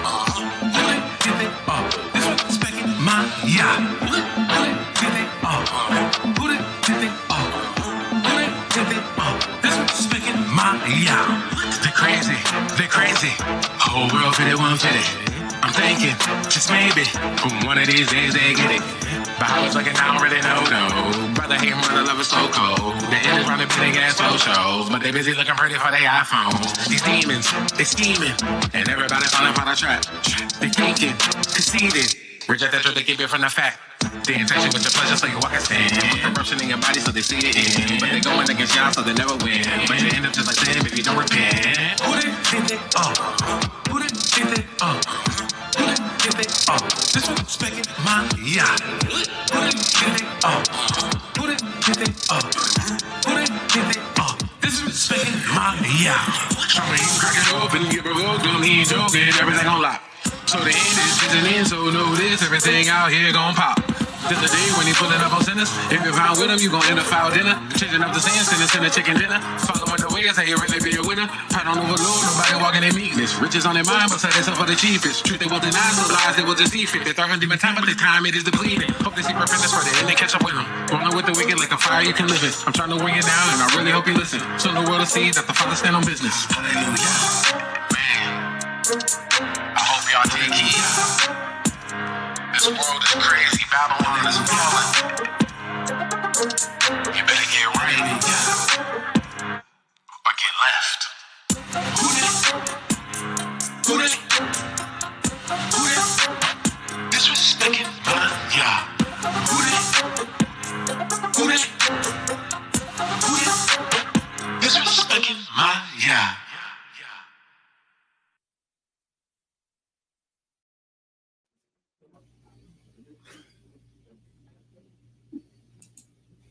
Yep. Oh, my camera. There we go. All right, then. We are back. Two things real quickly. Y'all stick around. I meant to announce it at the top of the show, but we had so much going on. I didn't. We got a hot new single from our very own Ayo Ben Yahoo that we will be running tonight. Yeah. So, yeah, for those who are still here, I'm pretty sure y'all will be here for the next, 20, 30 minutes or whatever like that. Yeah. I kind of got in trouble because I jumped the gun. My bad. But Reggie Kadas said something that kind of struck a nerve. I was going to mention what it is that he said. When they leave us alone, we do stuff like that, which was that Black Wall Street. That's the kind of stuff that we do when they leave us alone. So yeah, that's why they want my wife be in control of putting up the comments and so my finger did it, baby. It wasn't me. It was the finger. It was the finger. Yeah. Let's get it though. It's that it's time for us to learn together as a nation. Let's learn tonight Beyond Critical Race Theory. Again, this segment is a segment where we get to learn about a lot of our people that we just do not hear about. And this story or account, I most definitely never heard of this young lady. She has an interesting story. But tonight, the BCRT, Beyond Critical Race Theory, which is Critical Race Fact, is Jesse Redmond Fawcett. There she is right there. Jessie Redmond Fawcett. We're going to highlight her biography and her life tonight. Jessie Redmond Fawcett, known as the midwife of the Harlem Renaissance, was a literary educator, editor, novelist, and was a mentor to writers like Langston Hughes, Nella Larson, Claude McKay, and John Toomer. She shaped a whole generation of American literature. God, that's important. How have we never heard about Never this? heard of her.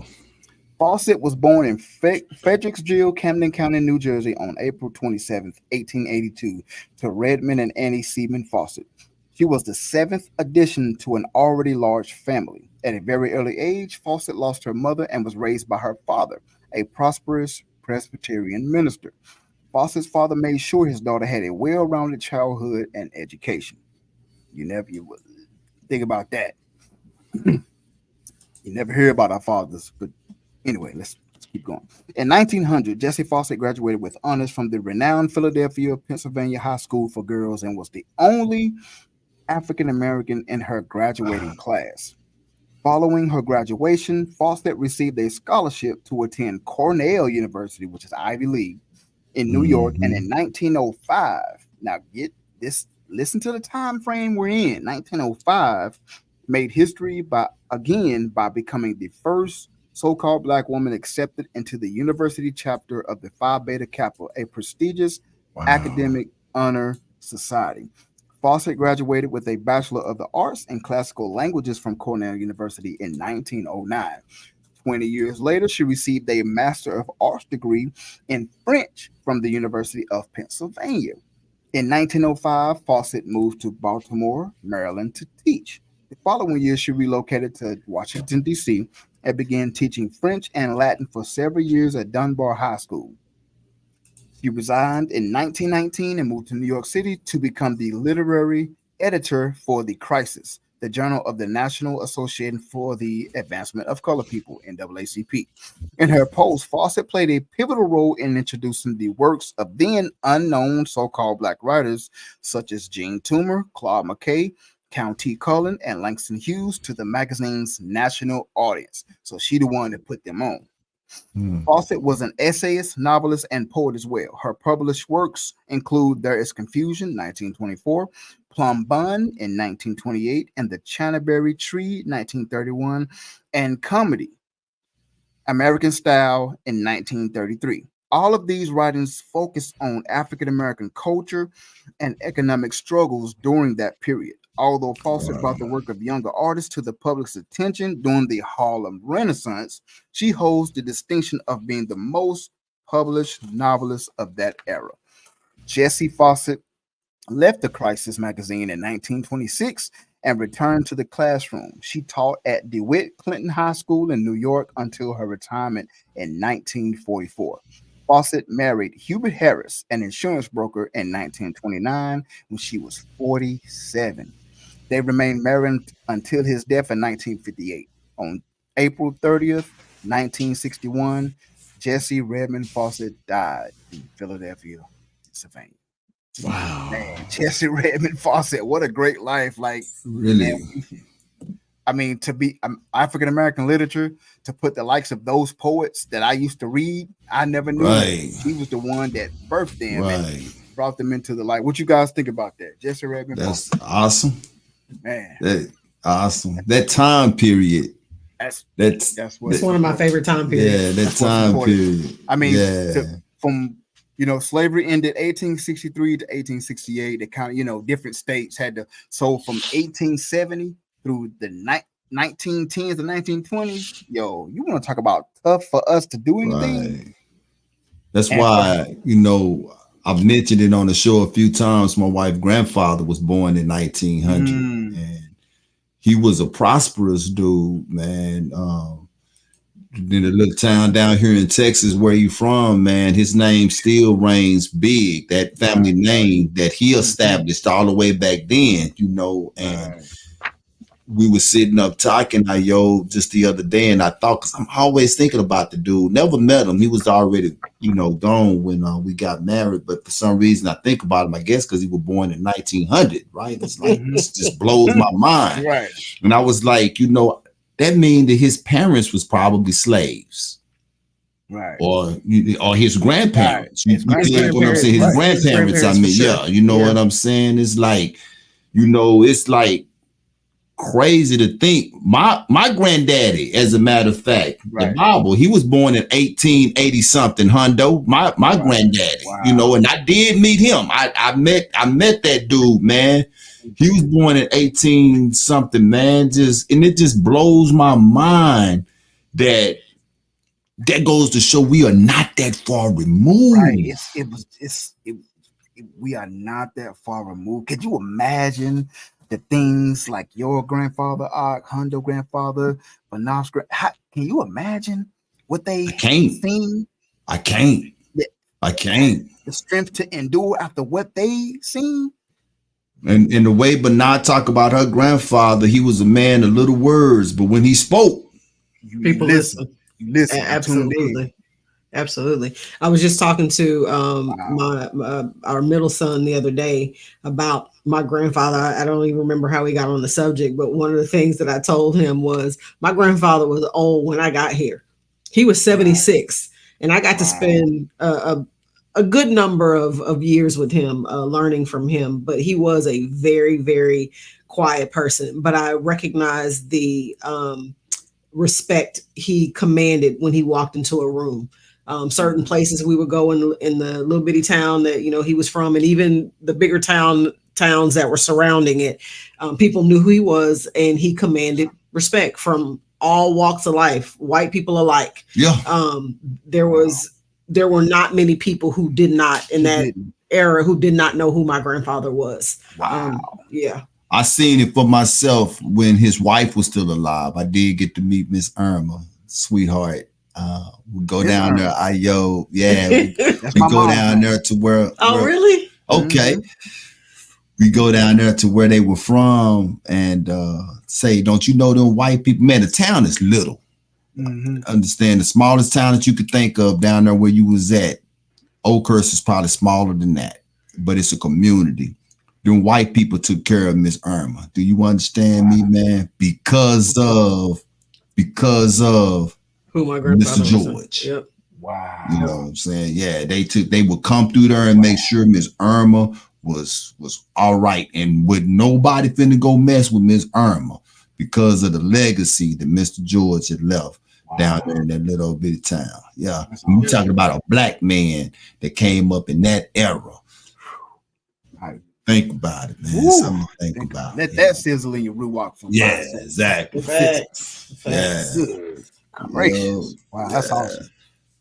All right. Well, this last hot topic, people. We don't even need no notes for this one. Nah. This one been bubbling. So for those of you who have not heard, not sure where you've been, I don't know if you've been sleeping under a rock or you just chose to ignore this one. There's so much to unpack here. So I'm not even gonna, really bore you guys with any details because most of you, like I said, have already heard it. But, Cassie put out several months ago that she had been verbally and physically assaulted by Diddy. There were some who did not believe her. There were some who said, why now? And if you've seen the video, and that's, we didn't play it because I don't think it's necessary to replay this video. But this is Diddy, this is Cassie on the ground. And if you watch the video, the way he did her in this video, all I can say is he got the right one. Because this man naked, he got on a towel. It would have gone very differently for quite a few women that I know, including myself. But of everything that happened, the absolute atrocious apology he put out. This the apology face right here. I don't think it was a real heartfelt apology. I think he just threw something out there because some publicist somewhere told him you need to address it because this video is out. You need to say something. And what he decided to say was absolutely ridiculous. But I'm going to leave this with you guys. Sherry, you have this one first. What are your thoughts on the video that was leaked and the so-called apology video? Man, I don't even really look at this as a first or second, more of a around the table conversation. Diddy is done, man. It's what we can call done, but Ayo brought something to my attention that Dr. Umar Johnson said that I almost agree with because of Hosea 4:6 when it comes to us as a nation, a destroyed people. And we are such a forgiving people. That video, I like the way Bernard had worded it. It's okay to not unsee it or something like that. She has said, look, man, Diddy, I can't even say what I want to say about him because of family-friendly show, but the dude is wild for real. But Dr. Umar said, Ayob, that he could see Diddy starting a church. Yep. And saying that he is repentant. Yep. And that he has now been washed in the blood of Jesus Christ. And I can see us as a people for real accepting that Negro back. Because look at TD Jakes. There's a big old billboard. He ain't got nothing to say. No, I'm talking about the acceptance. He is creeping himself right back into the acceptance with the people after everything that done happened with him.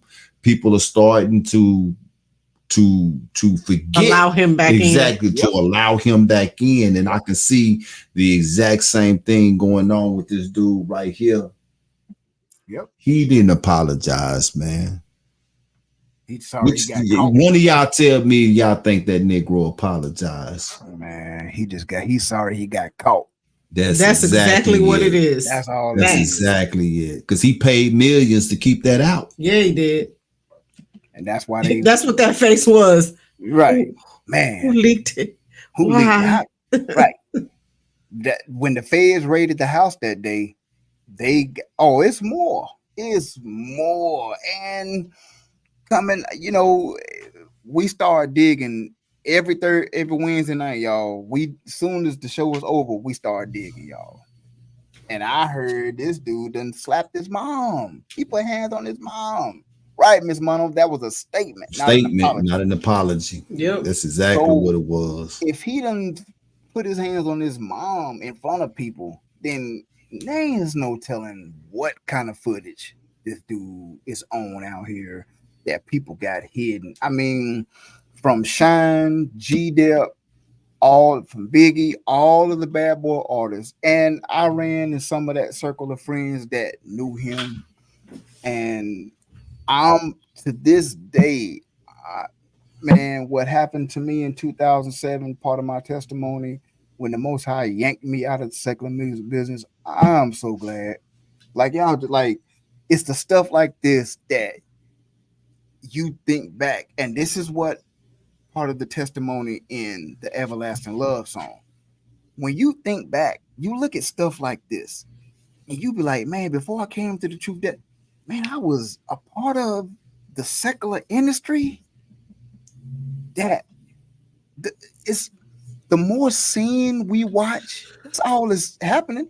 We're just seeing Hollywood. Me and she talked about this. Now I'm gonna stop. Hollywood is on its last leg. This is a production. They know the tickets and movie tickets and shows is not selling. So what? Just reality TV it. They done it before. 10, 15, 20 years ago was the pilot when they had all these reality TV shows. Now it's just footage like this because Hollywood production is on its last leg. So the more entertained we are, the more sin is going to be revealed. And that's all it is. That's all it is. So, and the thing with Diddy, y'all, is that this is a learned behavior.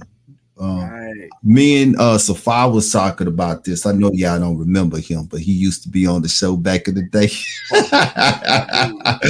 We was talking about this, that I couldn't imagine wanting anything in life so much that I'm willing to give up everything. And that's what Diddy did.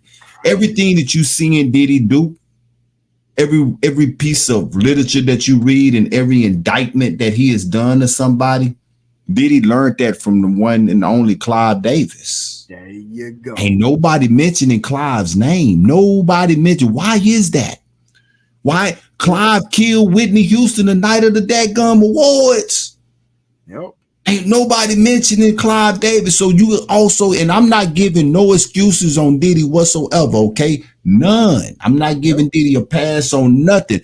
But you got to understand that what this dude is doing, he has seen it and he has felt it. He was Clive Davis's toy, and you can put whatever you want to put in front of toy, and you will be right.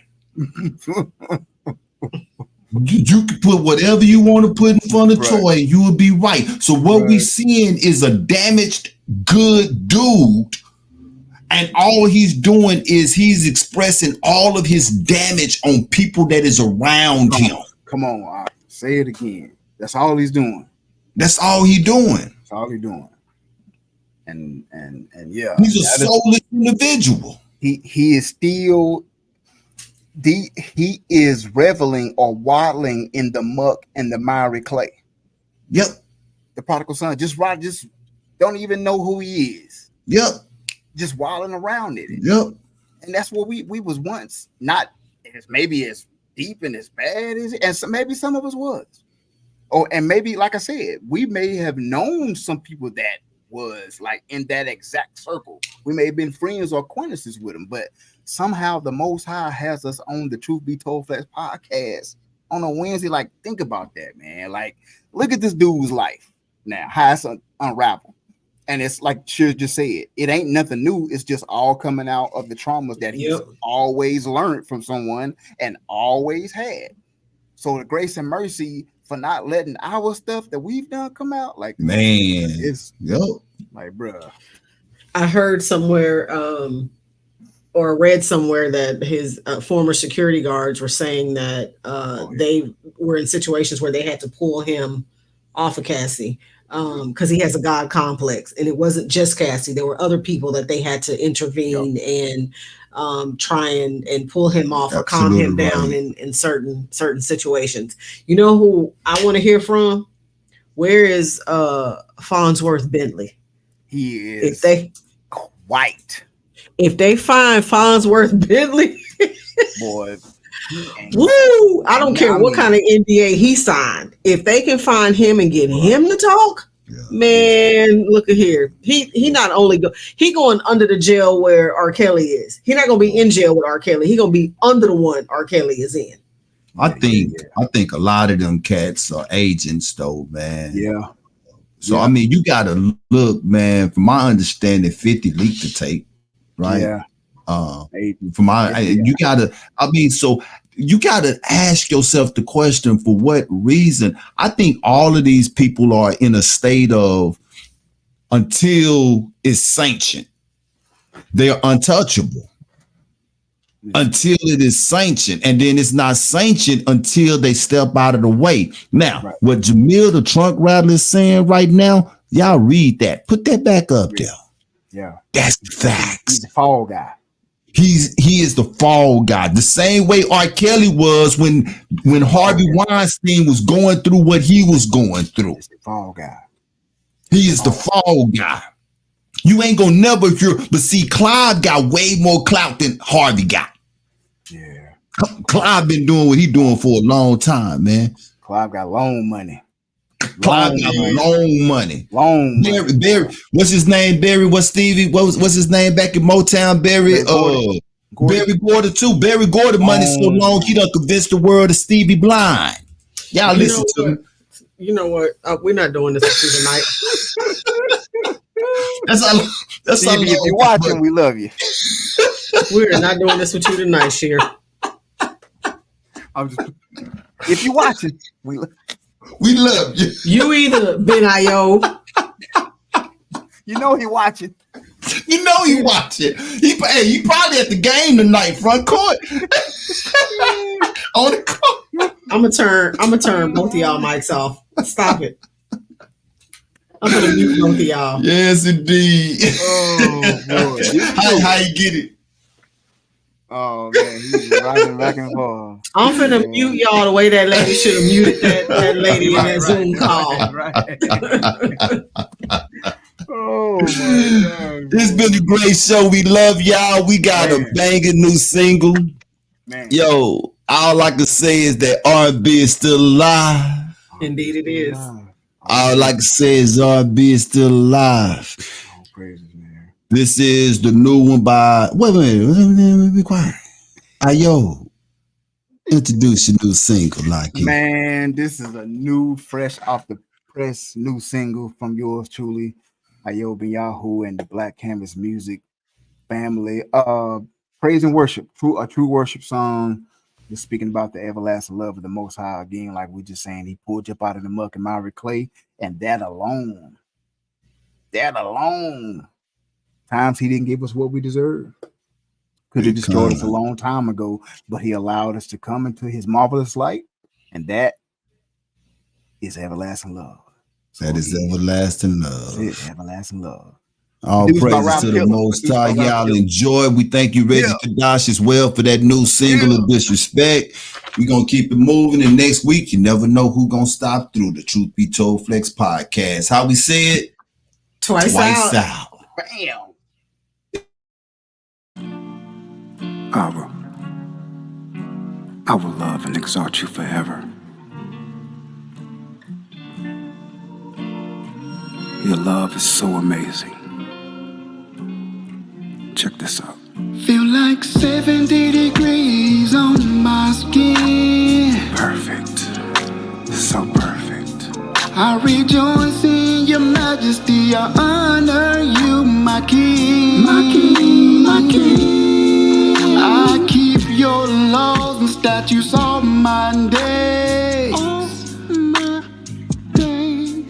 I lift your name and give you all the praise.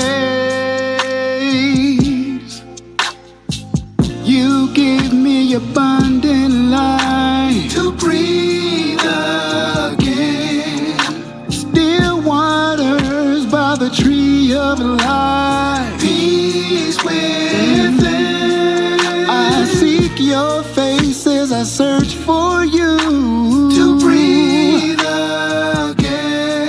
Everlasting love, you pour your spirit on me to breathe again. Bring me down, bring me down. Oh, everlasting love. Yeah. You pull me from the muck and miry clay. At times I deserve what I had coming for me. Alright, the pain and sin you remove.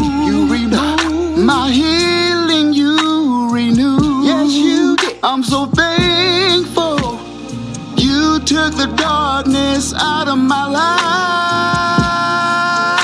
Oh, yes, you give me abundant life to breathe again. Still waters by the tree of life. Peace within.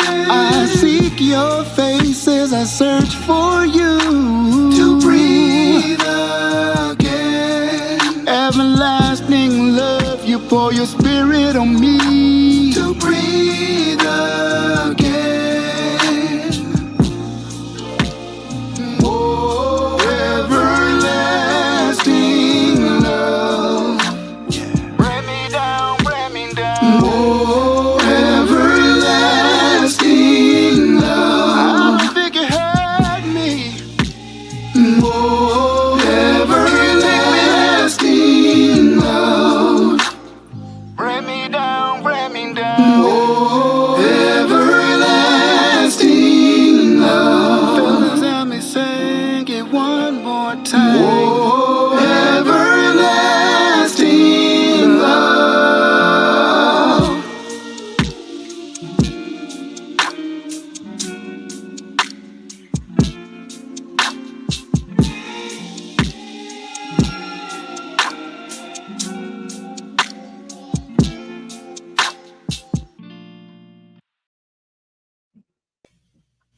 Yeah.